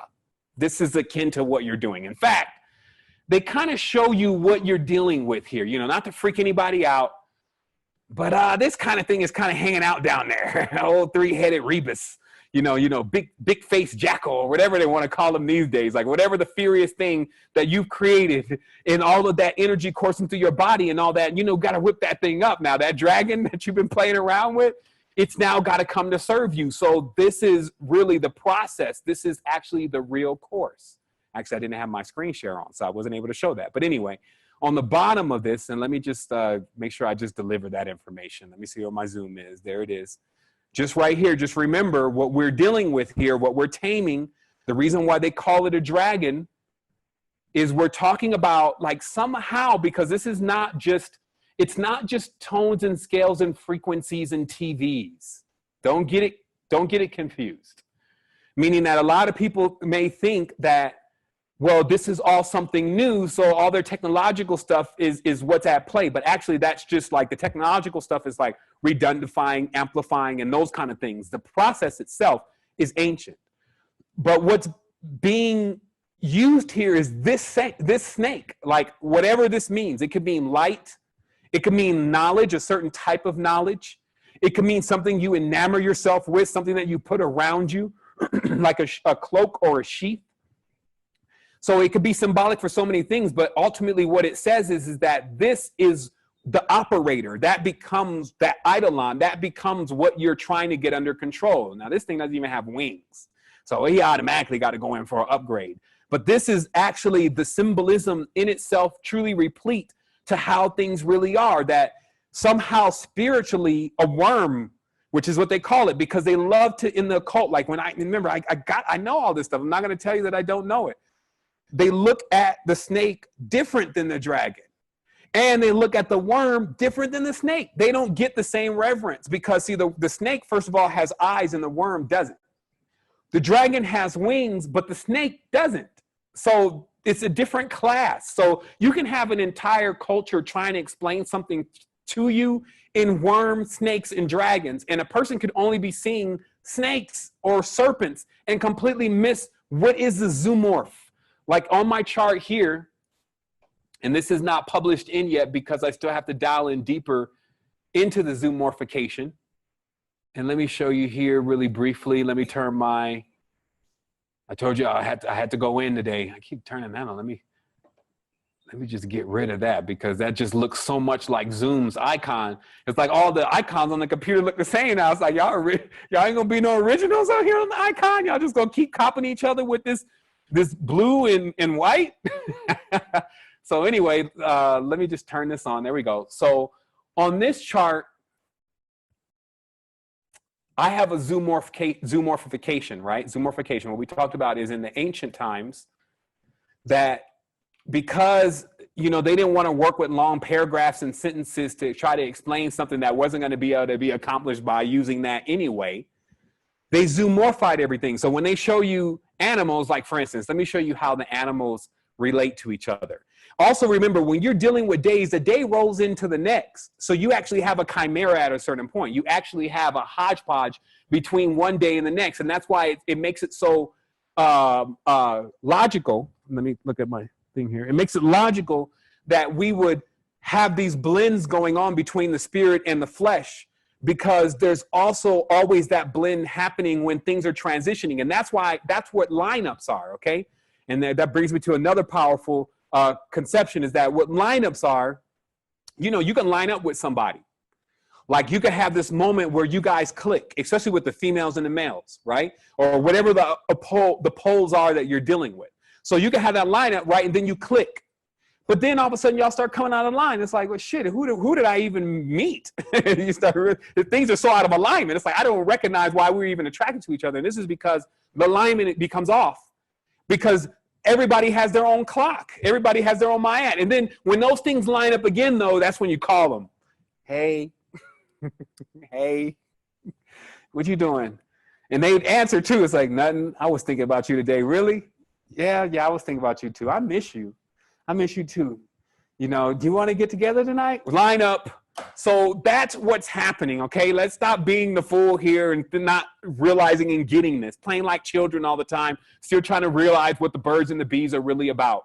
When the lineups happen, even though beings could be nothing alike, let the lineup happen, and all of a sudden you got Saturn hanging out with Venus. That's Friday and Saturday. Let a lineup happen. You got Mercury even hanging out with Mars, and they totally don't really get along. That's like Loki and Thor. You know what I mean? It's just like you see these personalities and these traits, but sometimes they click.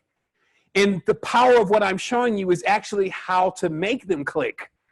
If you know certain things need to get happening right now, you already know how to resonate and dial in that frequency. Like one of the terms Halo took from me was dialing it in. I say that quite a bit because sometimes when I need to get stuff together, I'm like, okay, give me a minute. Let me dial it in because I need to bring in the right energy. It's like the focusing on my lens to make sure that I'm crisp and clear about what it is that I need.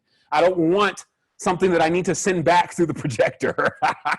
Like just try like, that'd be like a woman trying to stuff a baby back in. You just gotta let it run its course. Old pumpkin head. So what happens is you have to get to a point of realizing that you don't want things coming out of the projector that you haven't constructed properly. We jump in these relationships all the time. Now we don't know anything about the person. We don't know what's going on. We're just synchronicity put us together. All right, sound like you're going with the flow. Hanging out at night at the club. I don't know where you're going to end up. You better check it a little bit deeper because this is a bit more going on. Hey, wake up, Alice. They built an entire wonderland around the body. I mean, to me, it's like I could talk about this for the rest of the day only because it's like catching something with the hand in the cookie jar. You can literally see here from this knowledge that there is something else happening. So meaning that there's another field that is being tapped into and is being used. So, as I was mentioning, there's some zoomorphications here. Now, notice how, let me give you a little story. I'm gonna give you a story a little bit, as much as I can just right now, just to make some things connect. You don't gotta see this, but let me show you. Okay, so Monday, okay, is the moon, right? The zoomorphication is a cat and a rabbit and a wolf. Now, let me show you why. Okay, now, first of all, cats act very strange during the full moon. We have one and he's a little strange. We actually have to lock him up during the full moon because he wants to go and populate, right? Which, like everything else, wants to go populate. But the thing also about the cat is that the cat is actually half snake. As we know, the eyes are convex, so it's not like a actual lion which has circular eyes. It actually has convex eyes. So it's actually a mixture between a feline and a serpent.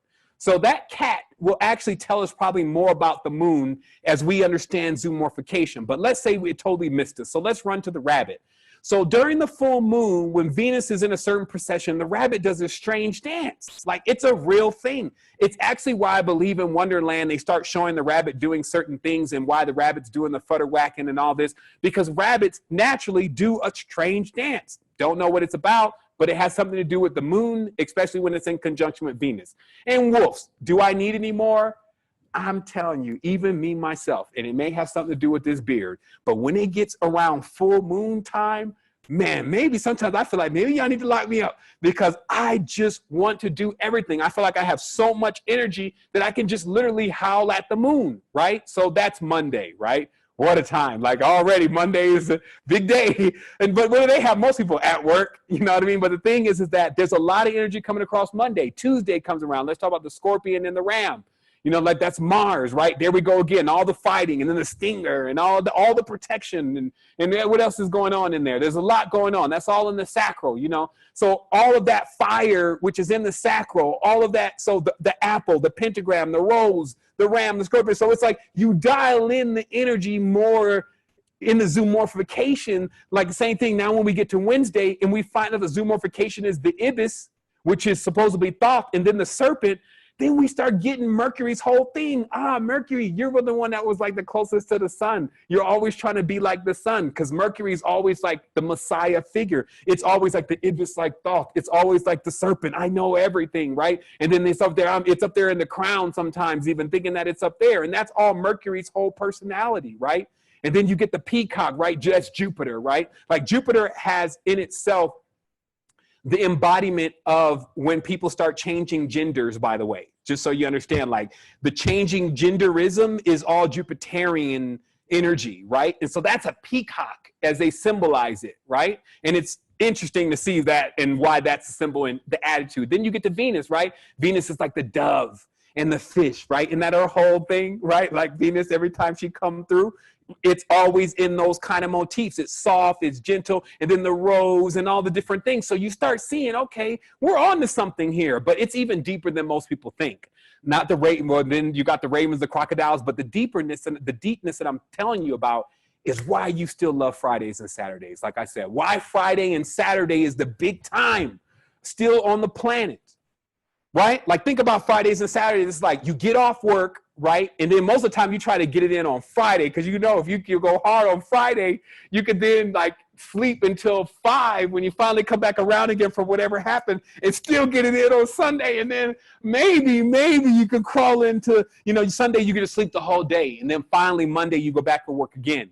So the reason why that is embedded in the culture and the reality is because that Friday is Venus, right? She's this lady's night, like, she's out.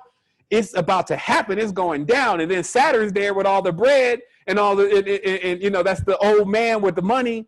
And then it's like, in that connection, this is going to be a great night. And then when Sunday comes around, though, that everybody's in regret about what happens. And then now it's time to get back to work on Monday. And these energies really function like that. Now, they had it down to, like, they have the Kemetan deities, you know, and Aset roll through. They have the Sumerian deities. Here come Nanar with that shit again. You know, it's all right there. And it's just, we think things have changed, but they really have not.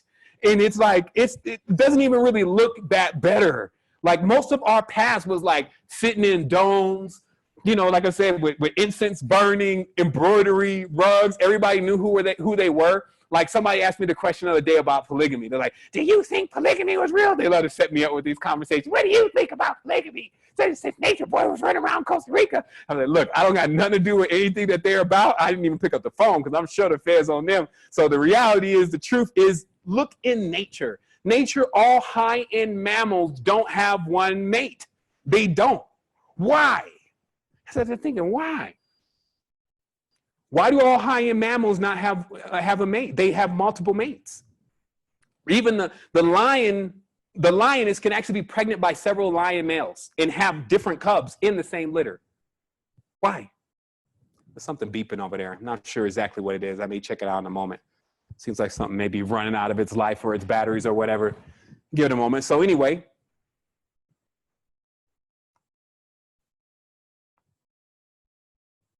Geez, I got to actually remember what I was saying. Somebody type in the chat about what I was saying, because that was a jewel right there. You got to figure it out. Like, just in the chat box real quick. Just give it to me. What was I talking about? Just to finish it off. Some droid over there is complaining. High-level mammals, exactly. So why? Why do high-level mammals, and this is the question. I won't take a poll because it ain't going to render much good results. Why do high-level mammals have different mates? Well, see, first of all, high-level mammals don't have jealousy. Okay, let's get this straight. Actually, every characteristic that is like somebody's got a character flaw, jealousy, envy, those kind of things, high-level mammals regulate that within their fiefdoms, kingdoms, phylums, all of that, right? But here's the direct reason why. If we're high blood, high species, perfect, at least that's what we believe, we want as many of us as we can get. I'm going to tell you that one more time. When you would look at all of us and we were all just arrayed and we had that perfect seed coming through, it's like, look, you just have the babies. We just keep, because see, in the ancient times and with the ancient mammals, the ones that are hybridized and more advanced, they all know the only beings that are coming out of those wombs are their own kin. This is why there's like this taboo. I tell you, there's another elephant in the room about in Kemet, right? When Isis is holding her son, that's her husband, right? But then when you try to bring that out in the open, people are like, "Ooh, brother, what you saying, brother? You saying that the wife, the mother? Brother, that's the white folks." No, it's not. Actually, they're stealing again. They're taking that from the ancients because that's how it works. You dive back into the same room you come out of. This was actually the physical one was woman's way of getting back in and out of the reality. The atomic one is actually what we would say is man's, what's behind man's eyes. That's its way of doing that same thing. And it has a tendency to be self-contained. It has a tendency to be hermaphroditic and not actually use an external womb to birth things out into the physical world. But still notice then this brings a trait, because the feminine would then, she's the one, she's enamored by the external experience. So she actually, to bring a child out, it's like, oh my. Like, I'm sure you're only getting a fraction of it right now with what's going on with women and children. And it's still very strong in most women that still love their children. But they're still only an image of an image of an image. Imagine what the original, what she felt for that first child. And I'm enamored. It's like, look at me, because that's what's happening. And that's why I think Wendy, she had wrote in and she had edited some stuff in the time. But she said, hey, sometimes even a woman in what she thinks is selflessness is actually in an ultra selfishness, because she needs to, this is her, it's mine, me-o. This is smothering. I'm not letting this go nowhere. You ain't go nowhere. You should be mine. That's the reality, okay? So we need to get why there's a dome, why there will be protection, why there will be all of that, and start nailing that in, and let that be your sci-fi. Let that be your cartoon. Let that be your movie on Saturday and Sunday. And by all means, we have a plan to do that. So let's reel it back in now. Let's reel it in. I didn't say I wanted to do semester 3 all the day on the phone, but I do want you to realize the power in this and the awareness of this and what we've actually reached, because the truth is that this is all that's really necessary. You would think you would run all around the entire earth to get to this eventually, and that's kind of how it is sometimes. No matter how far you run in the direction, you're only going to run into a circle. So here we are back again, back with the originals. That's why it begins with an O. And really, really bringing this one more time about what exactly we're involved in here, and getting some extra pointers about what may have been missed. So to summarize, 1, there are at least, the only ones you need to focus on right now, because the human body and all the rest of them are high maintenance, especially some of the female characteristics. So the truth is that you just need to be aware of 2. That is the flesh. And it's so connected to the fake matrix, you can no longer distinguish the 2 for most people. So just roll with that until you can start breaking that chrysalis or that shell, actually is what it is, from off of that organism. And then you have the spirit, which is always free, which is always like, the spirit's crazy because it's not bothered by all this. It's not anything. it's just like, in that respect, it could never be defined by the flesh. We're still trying to do it. So the whole process is quite interesting. But the truth is that now when we have these two, we know what they prefer. We know where the connection is, because see, still the ancestors connected the real natural nature flesh to a real soul spirit. That's their power. Now connecting the flesh to a fake matrix, now they're cheating, they're running around with all of the, we've done it, Rexus, Rebus, Cinemus, Maximus Opus Grandis. They over here doing that. They think they like, we're here. And that's actually what they're doing, but they because they built an attachment to the flesh, and then because they know the flesh is attached to the spirit, and then it goes on down the line. So they have yet to even completely explore what the full potential is of what they've wrought. I would just as soon as exit stage left before they really start catching wind within their own subgroups, where they're compartmentalized still right now, that they actually have the knowledge of how to take everything into or out, into something or out of play. And what I mean by that is that notice how then all I'm explaining to you goes on in your body every single day. It goes on in the sexual relationships that people have. That's all I'm taking that and I'm putting it into its proper place, and that's all I'm bringing to you, right? But you still have learned men and women in institutions who don't know anything about that connection at all. They're still chiseling away at a bit and a byte, okay? A bit and a byte. That's the computer world. A bit, which is the thing in the mouth of a horse, you know, like a computer, a keyboard. You see this? This is a dangerous tool. It connects both sides of your brain. It connects both hands. You can't write with both hands, but you can keyboard with both of them. You get the magic going on here? Or did you see they bit off the apple? So the reality is that the bits and the bytes, it's like you can't get the whole thing. They're going to give you a byte.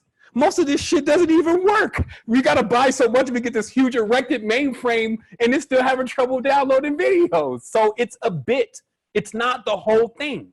So those people who work in bits and bytes, which are also very intelligent people, even the ones who work with the silicone and all that, they contain knowledge of how to get themselves into an entirely different level, and other people, superconductors and scalar machines and all of that. But yet the big missing piece is they can't see how it connects to them.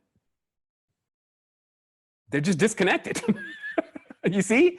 So because of that, if this starts catching on, how that's going to look, I'm not really sure. I'm sure it will be anomalies. I'm sure ripple effects will go beyond the limits. And that's why I was saying Sovereignty 2020 is key, because as I was looking at these calendars and putting all these dates in, since I've now brought myself around to it and see it as so important, I started noticing that the eclipses stop after 2020. I mean, all these damn eclipses. I could just remember when I was younger that the eclipse was like something so like miraculous and almost never happened. It was like every 70 years. Now it's like an eclipse every day. It's like, why? Is anybody looking at this? It's like nobody's actually even asking anybody. It's like, is we supposed to have no? Of course we have eclipses. We have eclipses all the time. Well, then back in the past, why did they not tell us about eclipses? Because there was no internet. It's the excuse for every damn thing. No, it's just been a profuse amount of eclipses. Why? Well, I'll leave it to everybody else to figure that out. What I know is it just means some stuff's going on. Transitions are happening. Let's get the shams booted up and let's get ready to get to the next phase, because waiting on who's supposed to be responsible here, since last time I checked it was me, it may not even actually happen, meaning that if we're waiting on something to do something that we were actually supposed to be doing, now that's a hell of a long wait. Have you ever waited for somebody that said they were waiting on you? I was waiting on you. Shit, I was waiting on you. Well, you were supposed to call me. I thought you was going to call me. You were getting nowhere like this. So take the reins. You see this thing. This thing is a machination in itself. It's been built. It has quite a few different abilities, meaning that the actual glove, it back into their reality. So money, how that works, fortune, beauty, vanities, all those different things are all connected in that same power glove. So I just believe everybody here is at the stage now where you're realizing how much more sovereignty is important than a bag of makeup. Like that, how much more sovereignty is absolutely more important than controlling somebody else and taking them along on the journey and have them using the bathroom in your ship. Think about it. It's like, yo, self-sustain yourself already. We're like looking at other people, expecting so many different things from them. And then all you get from them is like crap sometime. Already get yourself together. And then what happens? What happens is the same laws, same rules in which everything got together in the first place start actually working for you now. Since that's all they did in the first place, everything works for you. And so because of that, what happens is it all starts lining up. Everything just starts happening. Just don't be the one to say, I don't know what I did. Now, you know what you did. Come back with the knowledge, get a knowledge to other people. It's like, that's the whole issue here. It's like once somebody figures something out, they're like, stealing power. Mine, precious. You know, they want to like patent it. They want to patent it. They want to seal it. They want to secure it. They want to bind it. They want to oath it. They want to contract it. They want to everything. Do. And it's like, well, shit, what is going to happen to it now? You've buried it, basically. Good, you've buried your jewels, snake. Now you're going to have to figure out where they are when you need them. That's the thing about snake people. They bury shit. Now, think about it again, what I'm saying. Every single person on this line has origins with some serpentine creation, period. If you want to argue about it, then, man, you're in the wrong course. Fess up to it. It's that dark, melanated melatonin part of all your organs that is green naga. And because of that alone, it means that you will get it crunk anyway. And this kind of behavior has to be regulated properly, meaning you got all these elements. You got planets, suns, you got moons, you got, you know, all these different things. You got all these elements, copper, henbanes, you know, all these different things, jasmine, right? But still, you don't have that actually. Most people don't have that. See, because all that I just mentioned, sometimes people have a problem with right now. They got it like, oh man, you know, this and that, but they're not doing any of that anymore. And somehow, meaning that they're not realizing how they connect to all these things and they're not working with their resonance. And this is what I believe personally, no. Because when I stopped doing that myself, things changed. As long as we live in the illusion and we let others dictate to us what's really happening, we never break out and say, you know what, I'm gonna create my own system. This is the beginning. Once we get the first level of this Eidolon thing they've created off, then we can roll into the natural calendar. Right? The natural calendar, it doesn't, like, it's not a Monday, Tuesday, Wednesday, Thursday, Friday thing. You can't sync it like that. Let me show you what's happening. Because the spirit, and there's some knowledge about this floating around, and I talked about it very briefly, but it's about how the flower of life is not perfect. And how that crystals grow in the perfect lattice, and that the flower of life is off just a little bit, creating this imperfection. It is that same imperfection that doesn't allow spirit to align to flesh properly. So you have to keep readjusting the clock. We call that balance. That's why Ma'at comes into play, because the scales must be balanced. This is like, you know how like they have a 360-degree circle, right? But they have 365 days in the year. So that's already off by 5 days. You have a 1 second. Let me just do this calculation real quick, just so I'm not. So I don't have people just, oh, your numbers. Oh, your numbers. Numbers make me numb. We got 13 times 30. Okay, yeah. Even that's off. Okay, so you got 13 moon calendar, right?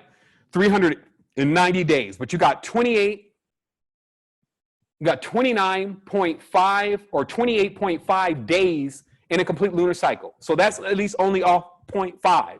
But either way, at the end of the year, or as it's progressing, it's getting slightly off. And that's why I was saying, people, you got to maintain your balance. You got to maintain your communication, your relationships. You got to serve those relationships and maintenance those relationships, because they get off. And if you're not going to go and do the calculation, they're just going to come out of balance. So if it's not something that you want, just leave it, because it will come out of balance and it will fall off. But if it's something that you're trying to maintain and you can see the value in it, you have to constantly adjust to how it's adjusting. If someone is growing or something is growing, you need to now approach it with its growth, not with what it was before. And this is always what happens again when we're staying static inside of these filters and inside these lenses, and we're actually looking at others to determine what our math is supposed to be, right? So I'm sure you get it by now. I'm sure you understand how this works and how this connects. You have the calendar, so now you can start gripping yourself properly. We're going to start putting the tools in that are necessary. Like most of this stuff is just a download away.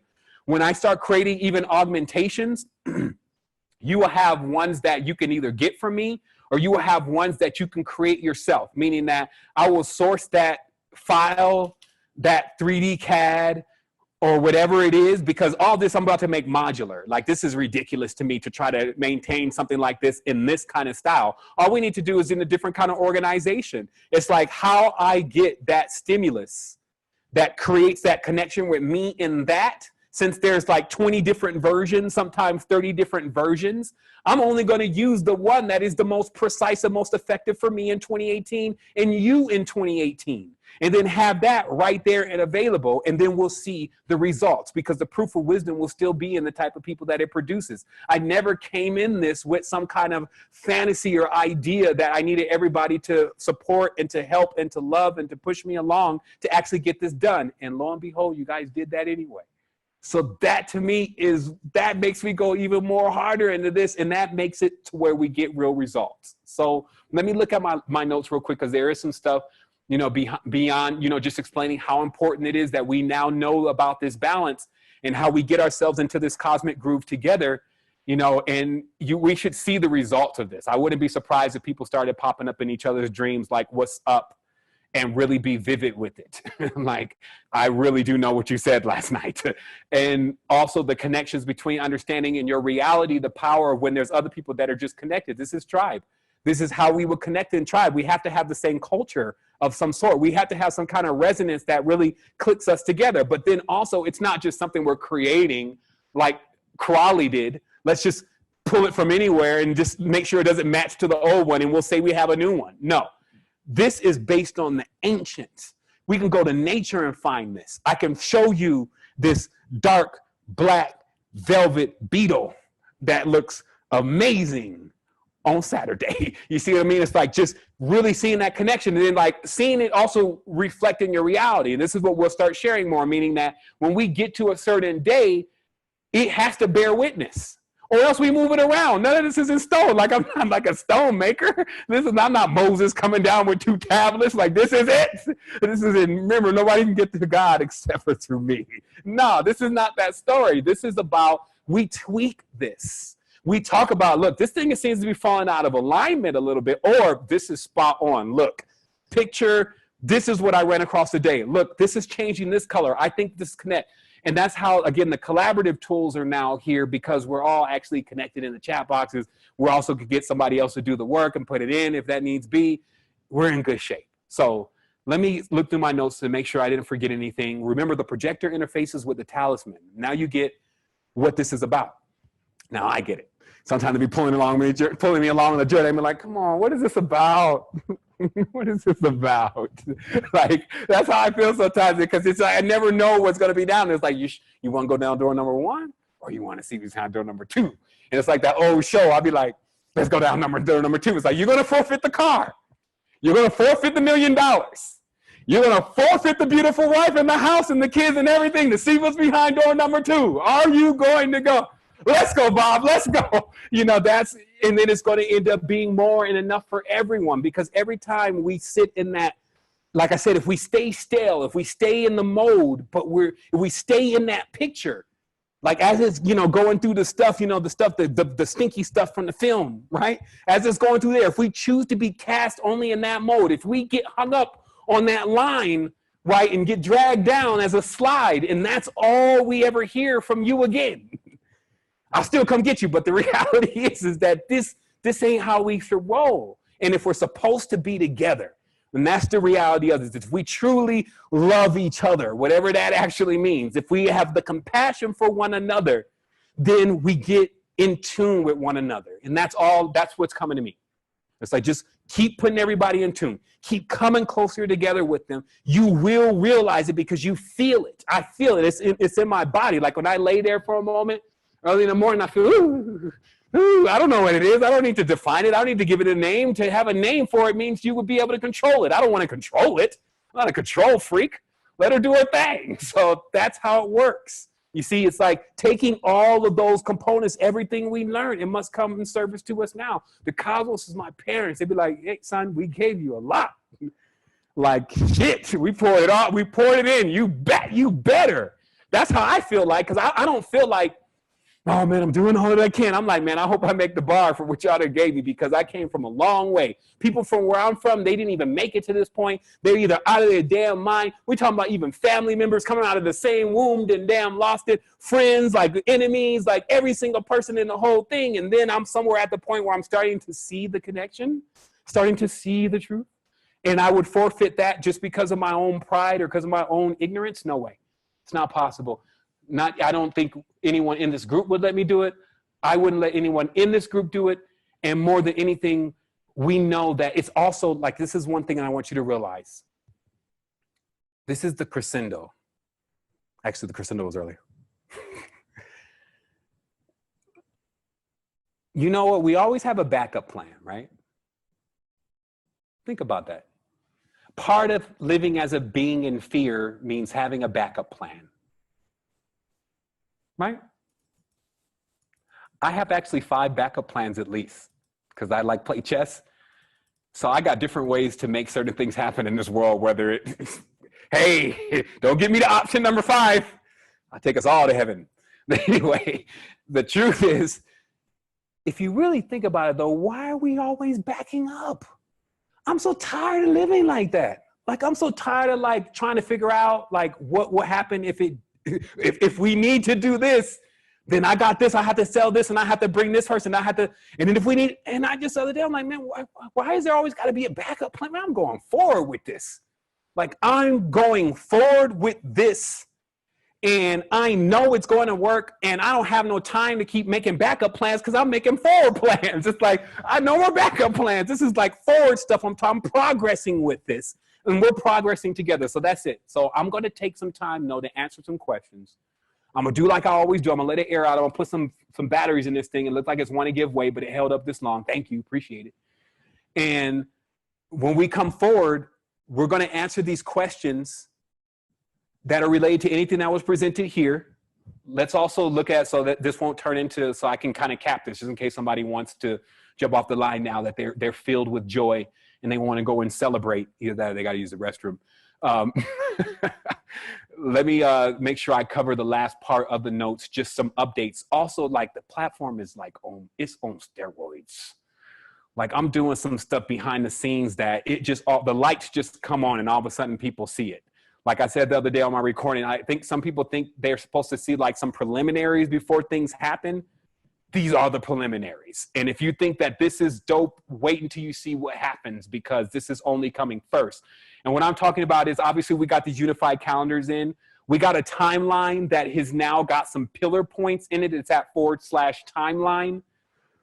I'm even eventually going to be thinking about using the timeline as an ambassador tool, just because you can put links in it, but it means that we have to replicate the timeline. So I'm still working with how to do that and how to buy more licenses just for people who want that kind of thing. But the timeline is very important because it lets people know where we're coming from.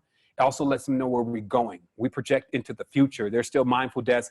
I still see companies, Jane, you need to hit mindful deaths tonight because they made me cry last night and I know really some things are happening in their ear. I want to see this service in the places that really need it. People getting the augmented experience of who they truly are and being able to walk out of those fortresses, okay? So what we're talking about, though, is people got to see that, though. It's like, okay, how does that all lay out? That is where that's how the timeline is being built. And you see we've peppered some pillars in there so far. There's 22 entries inside the timeline just for, actually, Denz, that's the timeline. If you want to share the link to it, it's /timeline. I know somebody also asked for the calendar too, but also somebody can share the timeline link. That'll be awesome. And just to see what we're doing there. And then I already have 10 pillar shows that we've done over time that I'm going to be sprinkling in there. And then it's just going to keep growing from there. All this stuff we really are sorting by category so people can kind of toggle stuff off. Because, a lot of people feel overwhelmed when they're, when a lot of information is put out to them. So we want to, make sure that there's a way for them to turn off things just so they can see what's there. So we have that going on in the timeline. We also have a big update with the Master Crypto class. Like, I personally believe that the charts are ready to do their thing, that there's just too many greedy minds that won't let the Christmas go by without them trying to see if they can stick their hand in the cookie jar one more time. And this means just that in crypto, there is some things that are going on that are not exactly up and up. And that's why a lot of people are not as turned on as they should be about just what it offers, which in itself, as I will reiterate, and I constantly reiterate from all the time, it is not just the charts that we are interested in with cryptocurrency. We're interested in the technology itself because it gives us the ability to have our own bank.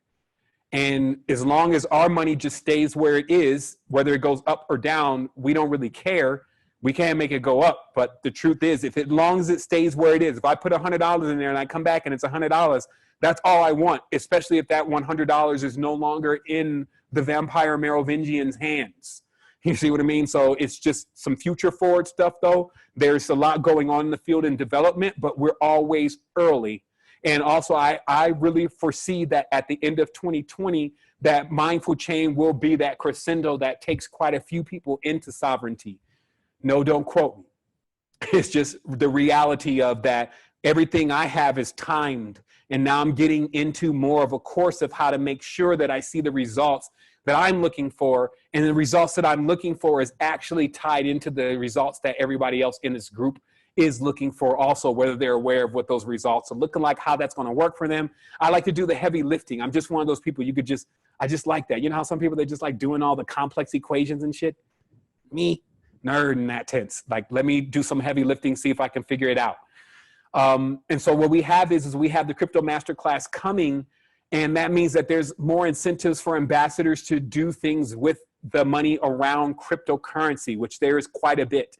We're dialing in more metrics, getting landing pages specifically set up so that there's not as many, like, keep creating more and more landing pages. We really want a modular system. You just put in your link, it keeps going. So because we are not completely ready to launch that yet, we're about a month out, more or less, then there's still some fine details that we're dialing in with the masterclass, but just letting you know it's coming. Also, a big major event happening for Secret Energy is actually our keynote speech, which we're going to time around in our calendar where things are really getting crunk up with the energy. But we've done so many different upgrades, and we have a few more that are coming that are very strong, that when those are complete, which will be in about a month here, we have to have a keynote because there's a whole rollout of a new level. Also, we're going to be doing a crowdfunding campaign that actually centers around us creating a DApp and creating an actual,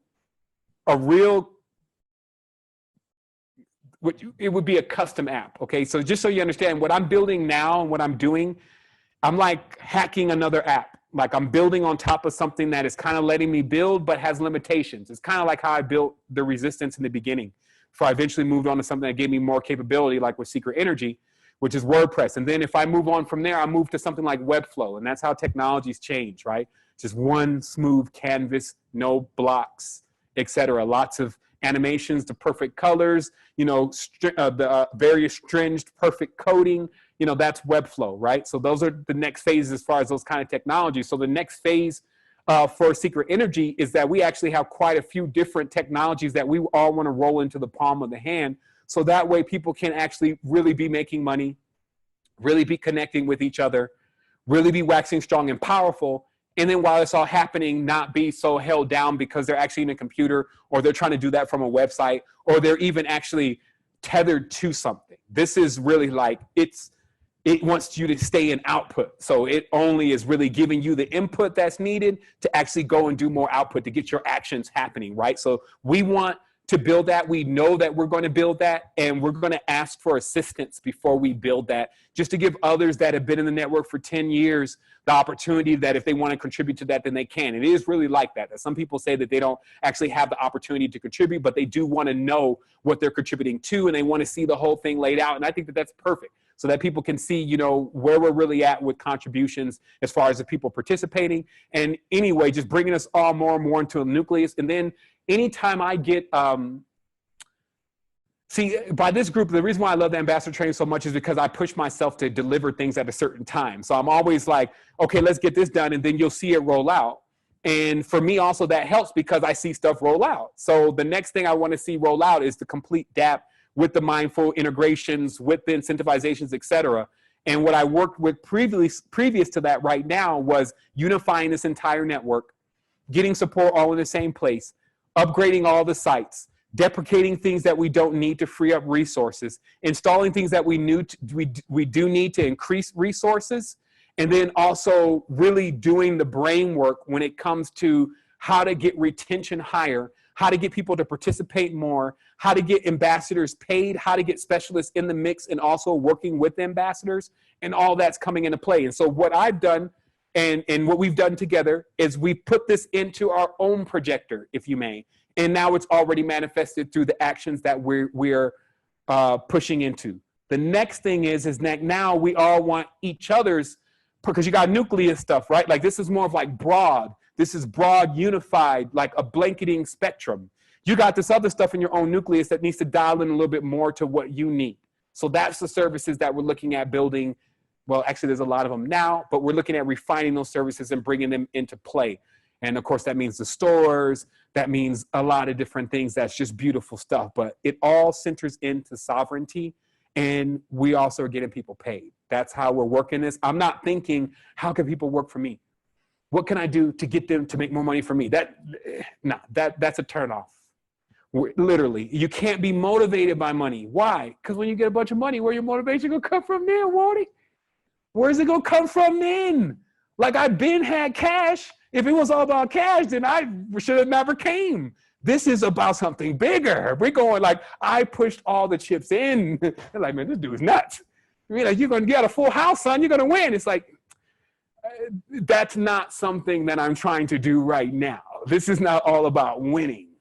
This is about something, this is about a word we haven't created yet.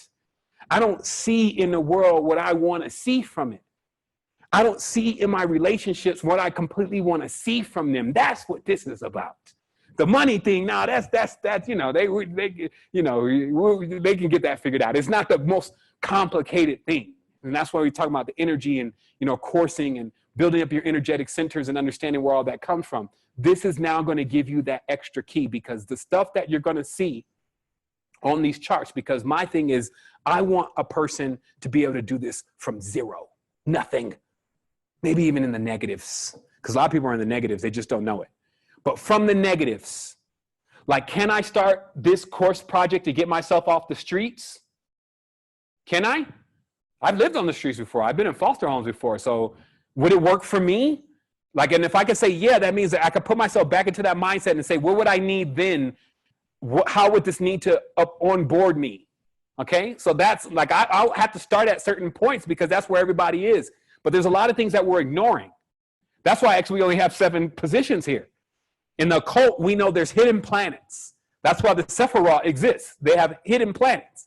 But it's like crawling before walking. Let's just get the Eidolon under control and get the, you see, you know how they hold that thing, just to show you another metaphor, you know, with the puppet, they hold that thing like this, right? Everybody nod and say, yeah, do you know that thing that they control Geppetto with? That's what a projector really functions as over the eidolonic body. Just so you understand, it gives you the control to move around the piece. That's why it hangs from the strings and it kind of looks like that. That's what this is about. It's about creating a resonator that ties into this. It's somewhat of an illusionary body, but still, just because it's an illusion, and this is what I was telling people before, just because it's an illusion doesn't mean it's not real. From the definition that we have of real, all we're talking about is just the magnitude of strength and the magnitude of presence and awareness. So original is completely aware. So that's all we're talking about. So let's take a moment. I'll give you 5 minutes. I'm going to turn up the 10 on the camera.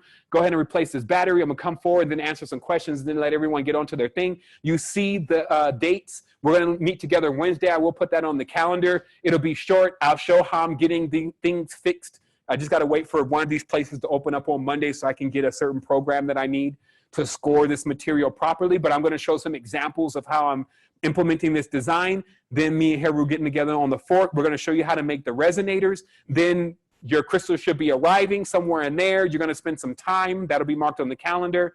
Then we're going to go into the burying of those, which is the planting of the seeds. We'll do that collectively.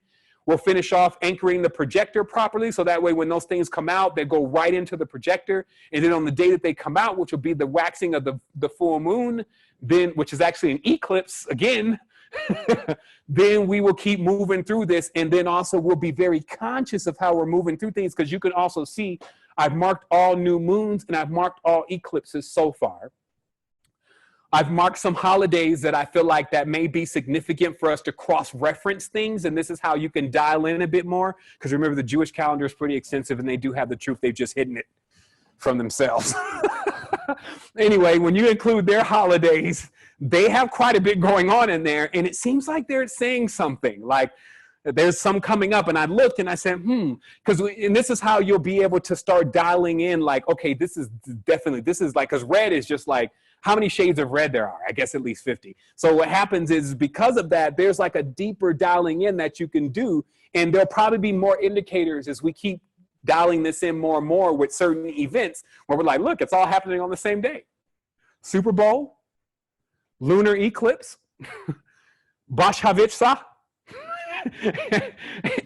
and they're all going on. Something's happening. Let's do something. Let's do something. And then we'll just schedule our thing. Like we won't be in observance. So I won't be there. I won't be attending. Man, no, I won't be there. We'll be creating and doing our own thing that vibes with the energy, and we'll know what that energy is. So let me just take the break so I can come back. Let's take that moment. The question that I had more so to do actually with business, and I don't really want to get too far off topic of what you were saying, but I'm trying to get this current going right now, you know, because I need to stabilize myself in this physical reality. And also I want to move out of this space because like I said, I actually want to come to Costa Rica, and I actually want to build with you because I want to, you know, learn the type of thing, you know, I'm not tech savvy like that. I don't growing up, I'm like, yo, computers, who gives a fuck? Like anything that I thought, like I was a kid that went to sleep in class and woke up and could answer all the questions. And so, you know what I'm saying? Like I was not the computer kid. Like you wouldn't come to me for computers. I would be reading a book or something. And I stopped reading books once I figured out that you can meditate to know things. And it just went on from there. But like, I see all of this stuff that you're saying and I want to get into that. But the money thing is the most important right now because only the money is actually going to be able to get me to be able to move around unless I get to be able to run like lightning, which I believe is a possible ability. But now we're not going to, you know, do fantasy right now. So I got like jewelry and stuff that I make, you know, and I also do a couple of other things. And I was wondering, because I remember the brother was talking about Facebook and how you can use Facebook as a marketing tool. And so I wanted to actually, if you could remind me of what video that was, what ambassador lecture that was, that he said that in.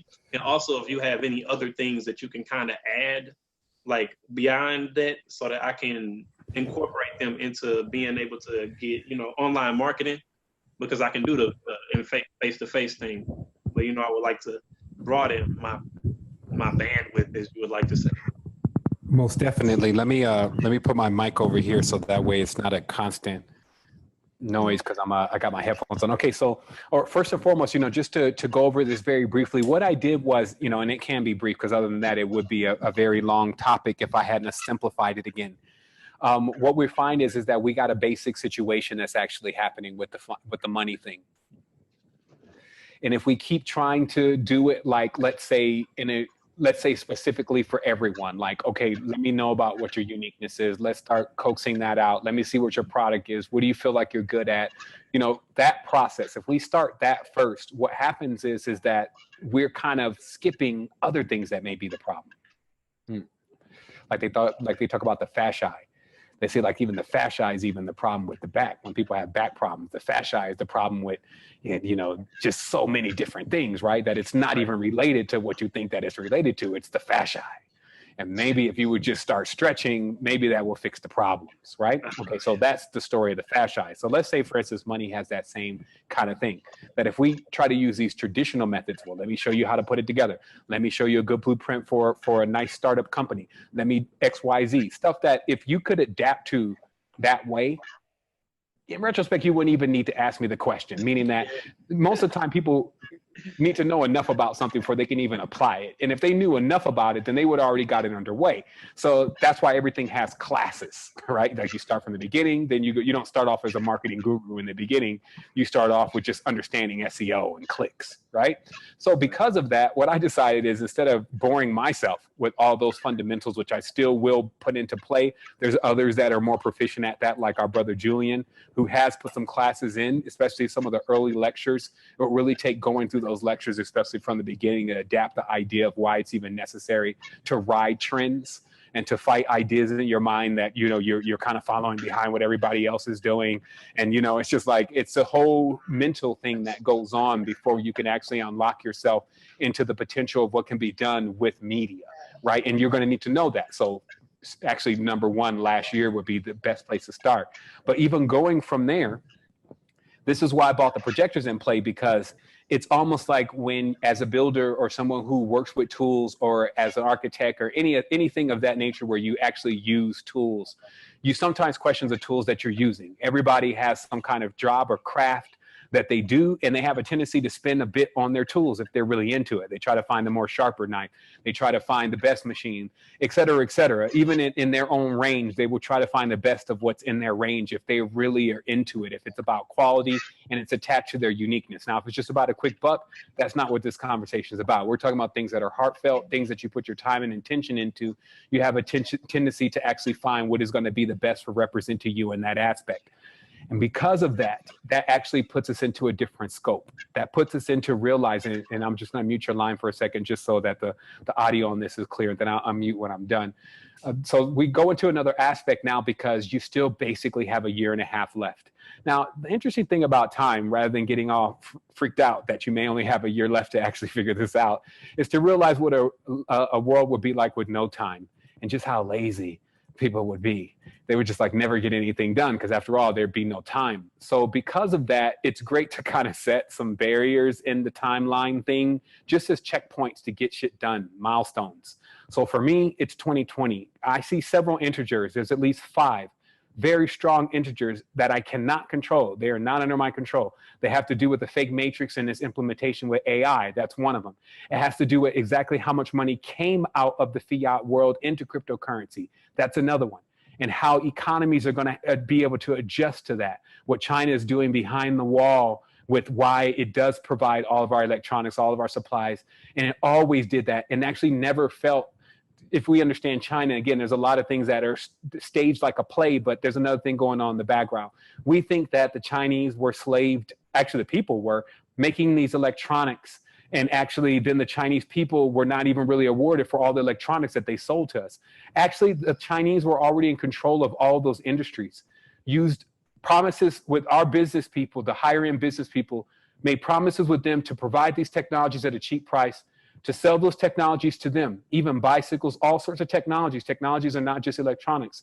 Provide these technologies to them, predominantly made out of petroleum, sell it to us for expensive prices, oftentimes hundreds of times more than what it's really worth, and then put us in debt with it, have us working for it. Like basically a comic book could cost, let's say in ink and in paper, about half a penny, and then sell that comic book for $4. Now that's just $4 to you. But how much is that over half a penny? That's almost like 40,000 times. So when you have that much debt, which is what's going on, that's what I was saying. There's an imbalance happening with this financial energy in the United States, especially because the books are not balanced. We were buying things way more expensive than they were really worth. Don't we kind of do that anyway in life? Even energetically, we kind of devote more energy to things than they really even deserve, right? So because of that, that imbalance that being created, it actually leaves debt passed down generations. This means that now your kids kind of pay for it too, and their kids pay for it. And it's not just like a bill that comes in the mail that we pay for. It's actually the lack of education, the lack of ability, the lack of awareness, like having the, you know, the being weathered, being in more than one place, going to different states, countries, passports, all those different kind of things, boats, like all those different kind of things that allow you to explore different domains. Right? So that's how we're paying for it. We don't have those things because we are paying too much to have other things. So with that being said, like, why would I, when trying to put it together, so for a year, which was the first round of ambassador training. There's a lot to take from that. And many people who were already on the ambassador or conscious entrepreneur tip took many of those tools and flew away with them. However, for those who were still kind of having trouble adapting to it, which was 50% of this group, 50% of this group was actually not really capable of adapting to the fake matrix principles that really, fake matrix principles meaning that understanding trends, understanding like even why you would want to do this anyway. Why would you want to make some money anyway? Like some people are just melting down. They're like, I just don't even have anything to do with the system, to be quite honest. And that's kind of like, in my world, that's interversity. That's why I kind of keep that stuff over there. But some people were really coming into this course that had that feeling that, hey, I want to understand what next level of advancement you're going to bring and how you're going to tie this all together. So we cater to that in many tenses, meaning I literally focus on how to do this with people who don't want to jump into certain aspects that you need to be in to really succeed in the fake matrix. Okay. And I would want to see a better success. That's all I'll say. So that's why I came out with the projector. Meaning that when I saw how much the methods that I was introducing over the last year were still being adapted by that 50%, even though I was making it as metaphysic as I could, it still was really low, the adaptability. Meaning like still it boils down to like, maybe my job is not here yet. Meaning that maybe what people really should be doing, there's actually no companies that do that yet. Like, because traditionally you would think that the company needs to pay you a certain amount of money, and that money that you're getting is all they can really pay you. And they're paying you as much as they can for that position. When the fact is they're probably paying you at least 10 times less. So while you're making, let's say $1,000 a month, you should be making $10,000, because that's even what the guy that is owning the company could pay you and still make a lot of money. Because in industry, and this is where knowledge is power. You go into industry. I went into industry because I wanted Fiacqua. I wanted to make my own device. And anything that I jump out into doing, I seem to finally get to it after many bumps and bruises and lessons. But after that, I realized the power in manufacturing, but more importantly, the numbers. And that's why I'm telling you, these people made 1,000, 2,000, even 10,000 times as much on some of the items that they sold us. And they even had a for sale tag on them when we bought them, and they made them still that much. It was a whole psychological game. But what it did, though, is it stretched things so far out with deficit. See, deficit is not just, we owe 6 trillion fake dollars of monopoly money. That's fake deficits. Deficits truly are emotional imbalances. Like, how motivated does it feel to be in debt? Not only as a person, not only as a nation, not only as a country, every single turn you're in debt, right? Debt-based system. How would that make a person feel? Demoralized. So the design is a demoralized system. So how do you defeat something like that? Do you jump back on that same territory, try to motivate this demoralized individual who also there could be 9 different types of? Because remember, we're talking about uniqueness here, and not all the humans are the same. Even in the physical bodies, there's at least 9 archetypes. So because of that, do you think I would want to spend time in actually trying to design very fast, something that we needed right now, a system that was going to cater to 9 different kind of people at minimum? That would be very strenuous, even though I gave it a shot. I actually came up with some stuff, and that's the unified system. That's what actually we'll see later on in just a minute as our gamification, because it handles every single scope of where you would need to go through to develop yourself. But it does it in a choose your own adventure way. So somebody is not telling you where you should go next. It's just wherever you choose to arrive, now you learn everything about what it is like to be there. And when you choose to leave, you will leave with knowing what that space is like. So that's how our system is set up. But that wasn't a system that could make our deadline, because I have a deadline. My deadline is 2020. So if I want to see, because the results I'm seeing from you are the results I'm seeing from myself. It's all intertwined. Like, I'm not dumb anymore. So I know that this is exactly what's happening. So if I'm not seeing a great deal of results in the people that I'm around, or the results that I want to see, because I got high expectations.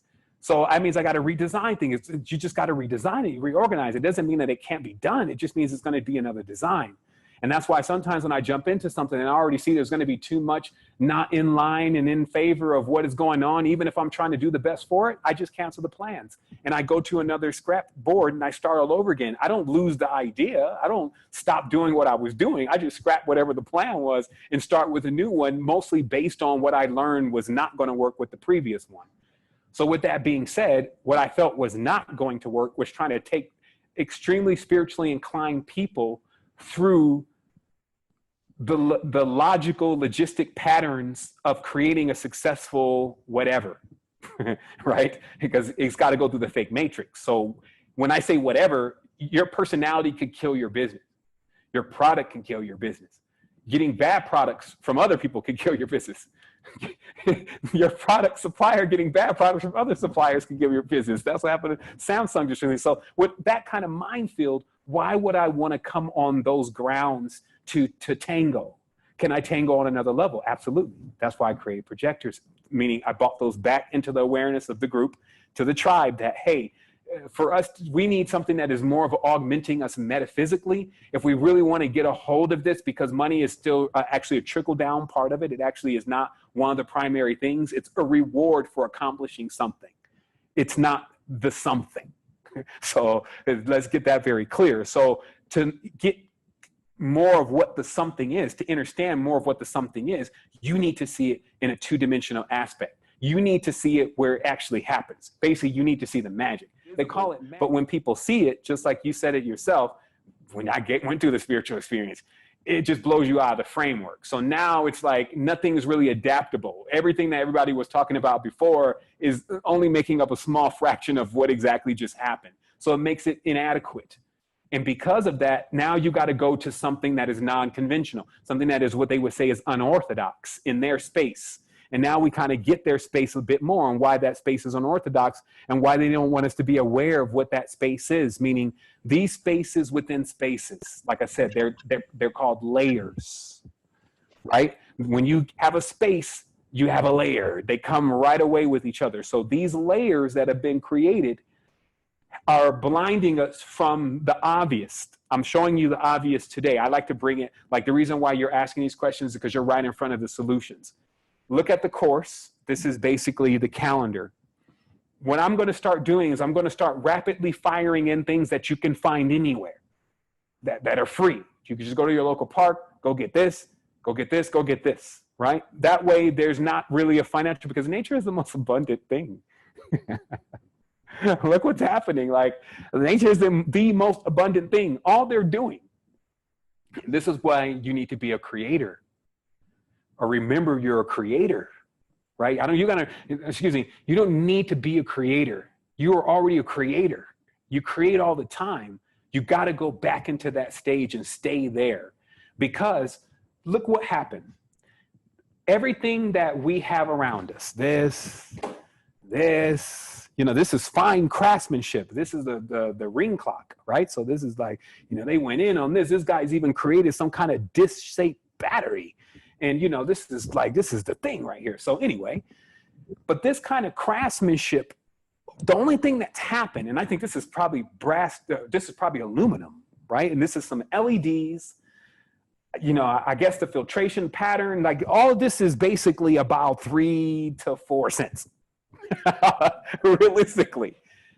The ring clock is probably, I don't know, I guess it's $100. It's like a present, right? So the truth though is that what's happened is I can't make a ring clock.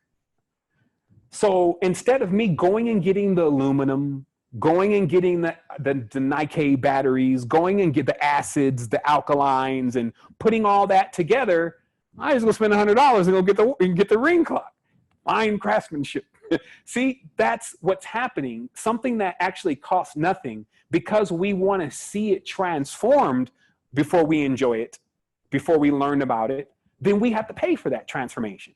And I have a video that's coming out on Monday. It's the first raw video. And I connect tolls and trolls and tools to show people just the connection of when you're going down someone's line, that there's going to be a charge. Like when I go down a freeway and there's a toll, I'm going to get charged. I'm going to have to pay that. I don't know where that's going. I don't know all the structure that's set up under that. I don't know why that's even happening. But I also know that most of the time I'm going over a bridge. All of that is a cult. When you cross a bridge into another reality, the thing that takes you across, like the guy that's ferrying you on the boat to Styx, needs a token as a form of payment. So that whole thing is actually going on in the reality. So some of the lines that we're crossing, that's why we want to get fiat out of the way. They're charging us too much. It's like, you're charging me that for some petroleum? Are you fucking serious? Man, on Nebula 9, petroleum is free. It's like, what? For platinum? Are you serious? Gold? Oh my goodness, gold. You guys are charging for gold? Gold is the same amount in the entire universe all the time. You can't, we just all need a piece of it, and you're going to charge for it? So none of it would make sense as far as how the system is designed. So what you have to do then is you have to learn the power of resonance, because gold has a resonator. Lead can be made to resonate like gold. That's just as anything that may seem unpleasing to you or that you don't want could be given some type of appeal, and you could demand it. This is exactly what they're showing in the society and how it's structured. The mind job that's been going on, the programming that's happening, has people wanting what is killing them. Really. So that shows you the extent of it. So because we have that kind of extent, we have that kind of realm to deal with, we then must get something that encompasses that realm. We must have something that it's not just another suggestion from somebody. It's not just another dogma or theism. It's something that we actually put together off of the principles of how we understand how things work. Meaning you need to know how it's made. That was what was told to me. Like, I know how ring clock's made. I can make ring clock. It wouldn't look nice though, but it would be ring clock nonetheless. It'd be a big ass ring clock, but we would be able to make one. The truth is that even the iron, people don't know how it's really made. The microwave, people don't know how it's really made. So a big part of the sovereignty is learning how you're made, right? You don't got to go wander after, all that stuff. If it's your thing, that's my fancy, it's my pleasure. So that's what I do. I love craftsmanship. But if that feels like it's not your vibe and what you're connecting to, it's just seeing the precision within self. And now when you see that precision, because it's got to come from somewhere, you must make the image. Now, because you're powerful, when you make an image of yourself, you'll see just how powerful it really is. You'll see when you move it around how things change. You'll see when you encounter things in the reality that are right there on the thing to let you realize the hyperdimensional aspects of self. Like, I'm hyperdimensional. I talk about stuff and the next year figure out what I'm talking about. Not joking, but serious. I create things like the projector, and then come the next week, which is still backwards to me. The world is backwards. So I come next week with the solution because I had the solution when I was running in the other direction. Why am I even here? I'm here because I have an interest. It was the same reason why I didn't really leave when I kept feeling like, oh, I'm going to leave and I'm going to leave. But my main thing was like, but I know you ain't going to leave without telling everybody about what you know. I mean, what would be the fun in that? So I have a real strong desire to let everyone feel the energy accompanied with what I learned, and not also have to go through so many knocks and bumps and bruises, even though those are going to be necessary. That's like being in the gym and getting sore a little bit, but also really knowing why we can get beat up. Like, what happened? I found myself in times in life where I was in a really bad situation. I had no clue what happened. It was just so disorientating. I was like, man, I just did the best that I could, and I just did everything I could for everybody, and I still ended up here. My first trip to prison was because I was trying to help my roommate take care of his family, and my other roommate from not working as a bagger at Vons when he had a baby on the way. So how do I end up in a bad situation? It's because, hey, there's principalities in the sun. There's a little bit more to it. But it's not enough to just be a good person. Listen to what I'm saying to you. It is not enough to just be a good person here. You must be balanced. So with that being said, it means that you are in front of what you need. Work with the projector and let that be the way first that you tighten down the realization of how the current is leaking, right? And then the awareness of who you really are, like knowing and the confirmation, right? Like most people that are on this line and have followed the work, I got to find another name for it, followed the fun, and there was some work in there too, but that have followed the fun really say that the reason why they're connected to it the most is because the things that they were having happen to them, I was talking about it.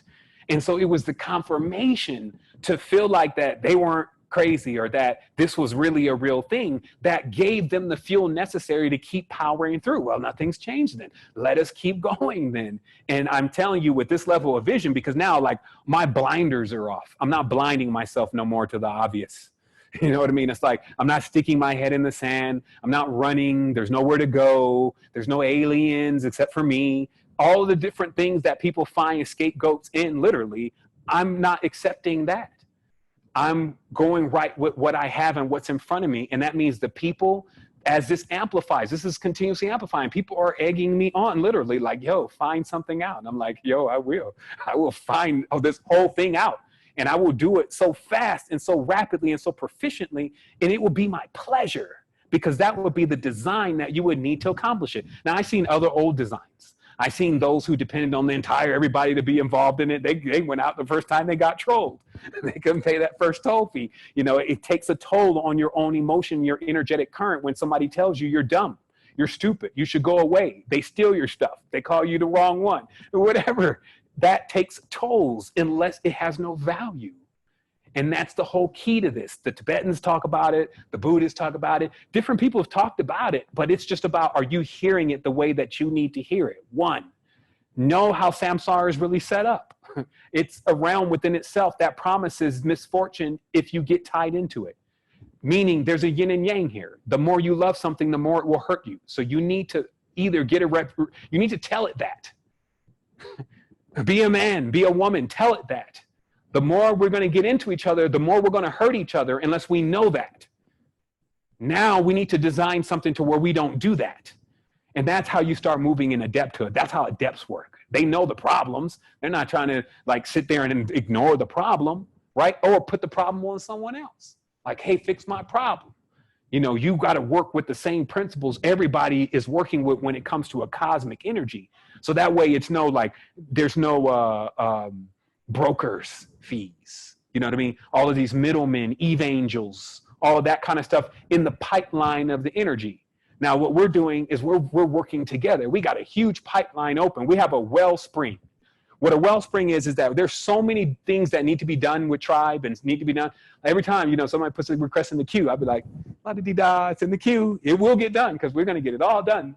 And then the more people that come into it, it's like, hey, process this queue. Like Wendy is just processing a fat ass queue right now. She just got, she went through 150 blogs, and now people are seeing new blogs and they seeing them all tightened down and all that's there. You know, I've seen there's people that have been holding it down, and Dave is over there holding it down in crypto. Monica, Widgeby, Monica's over there hanging out with life over there, working with kids over here. I mean, Haru's over there, you know, they're still crafting up different things to keep everybody on the level. It's like it's still representing over there in the motherland. You got other people that are doing different things all over the place, and it's happening.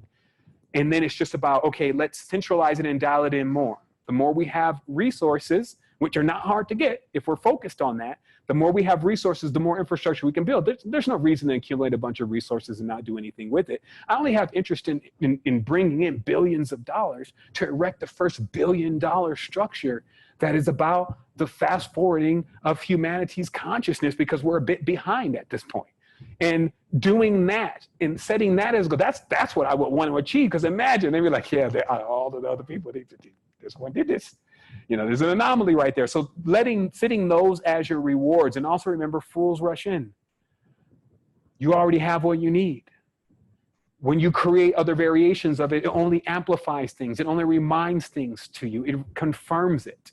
So we create these confirmations. That's why I was saying, you know, in talking to the sun, you know, sun was laughing at me. Real conversation. This did happen. Sun's laughing because I'm like, man, I've been pushing so hard for all these different people, man, and it seems like all they're doing is kicking me in the ass. Wait till you see what they're doing to me. They don't even pay attention to me no more, kid. And I'm doing everything up here. Fucking trust me. All that you got down there is my projector. And I'm telling you, as below stars, I mean, I'm talking about Tom Cruise, Bruce Springsteen, those kind of guys are actually getting more airplay, and I'm still hanging out in the sky doing things. So imagine what they got for you. Like, damn, son, that's deep. I guess I can't really complain anymore. You damn right you can't. But there is another level of this, though. See, every morning, you notice how all the things go crazy? Like all the monkeys go crazy, all the roosters go crazy, all the birds go crazy. Who do you think they're going crazy for? Because that's how we created our system. They give me props. I give them what they need. Now we got a great connection. But everything outside of that loop, they know not. So holler at you. I still got to keep moving through this every day. No sunset for the sun. Love you, son. That's how it happens. That's the only connection. That's all there is really to say. Let me keep going. Process these clouds. Nothing new under the sun. I don't really see any new ideas. You see what I mean? This is what's happening. But do you want more? You see what I mean? It's like we want more. We're like in a consumerist stage. So it's like, I need more. I need more of this. And it's like, well, enjoy what you have. Like sometimes when you wake up from a bad nightmare, and if there's somebody next to you that you really care about, maybe that you're even not in good terms with, you still hold them like, oh, shit, I'm glad we still together. Shit. You know, why? Because it's all in our minds. And getting control of these minds, seeing the machinations that have been attached to it, because you got some attachments. Like I've had people tell me that it feels like something attached to me. I even had, when one of my first DMT experience felt like I came out of a cocoon. Like it was like a Gremlins movie, like, what the hell is this? It's like, hey, all those years you spent in that stage. So that breaking of those shells, you know, that vibratory frequency, that now narrows down into this calendar. Like in its power, for a person to want more, you only have to give yourself the time now. You need to give yourself time to run the course, to get the gauntlet, to sync this up, to learn this knowledge, really, why these trees connect, why those plants connect, why that color connects, why that tone connects, you know, and then as that connection, like you're already there.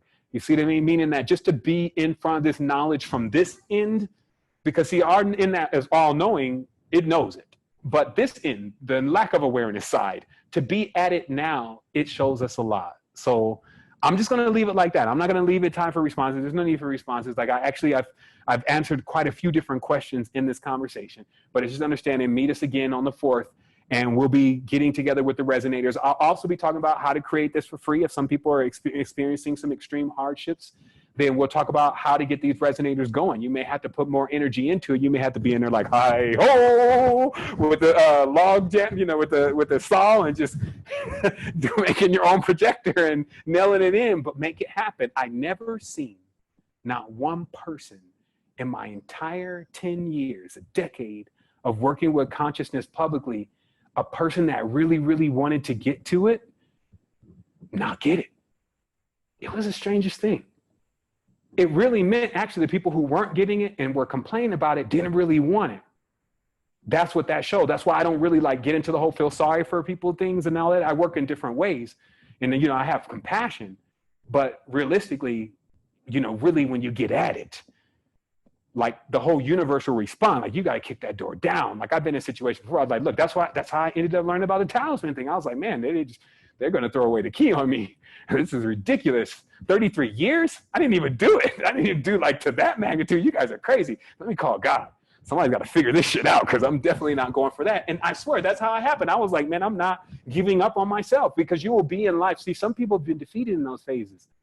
Like that's why sometimes I watch war flicks, old war flicks, not just documentaries, stuff I can get real footage. Some people shy away from that. I think it makes them negative. It balances out all this positive I'm doing sometimes. I'm like, shit, this is getting too positive for me. Let me watch a war flick and see the real shit. Okay, here's what's happening. And then when you're watching that, and then you're seeing just the whole fucking picture, then you start having the respect.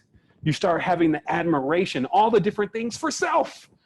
You start realizing, man, this is what you need to reinforce yourself. You're only motivating yourself. Hello, Moto, you got to actually put the wheels in your own motion, right? Because also the same thing I say with money. If people are motivating you, what happens when they give out? And they will give out. Oh, man. I'll tell you one thing about this reality that's so strange. The lesson that encompanies being self-motivated, not depending on others to be your motivation, etc. If it takes spinning you around this planet 10 times, like 10 incarnations, for you to get that lesson, so be it. The parents are like, so be it. For him, because I need to see him, her in that androgynous state. I need to see him or her actually feeling themselves. They can have other things. You can have other beings. They're not saying that you cannot be around others and connect, and everyone's in an orgasm right now, like whether you want it or not. That's not what we're saying. That's not what we're talking about. We're talking about you breaking down the wall that confines you. We're talking about breaking down what separates the dead from the living. We're talking about why humans in this world don't know that after life is what we should be preparing for. And that is where the party is. And here is the place where we can decorate ourselves with the things that we go into that space with, meaning that the jewels, the chakras, hello, that encrusted, all of that's been designed. Like, this has been mined. Like, you guys think about it. Like, we've mined this. Literally, like, it's all in our minds, all these jewels, right? So then when you look at, okay, micro, macro, we go to other parts of the world, we see them. I see people in mines still right now working. You know, they're pulling out sulfur, they're pulling out aluminum. This is all symbolic. You see what I mean? And then the South, when you check the South of the world out and how the South is so downtrodden, but it's always the foundation. We still need those electronics, damn it. We still need that black coal, damn it. Like, think about even just as simple as this black coal. You light up a piece of black coal and see how hot it gets and how it keeps everybody warm. Like, even the US was all founded on coal. But that's not what everybody wants to talk about, though, right? Miners are dirty, right? You don't want them around, right? So see, this is all symbolic. And so when you start seeing the game and how the game's played, maybe the game starts making you sick. Like a merry-go-round going in circles, like you're saying, man, I was bored. Like, it's just going around over and over again. It's like, man, I'm about to throw up. That's how I would feel if it kept going in circles and I saw in a circle. So I said, I'm ready to get off. And that's how life started for me. So notice how, if that was what really started things for me, that means death is but the beginning right there. Proof. So that's it. I'm going to answer one more question, just to make sure we keep it harmonic.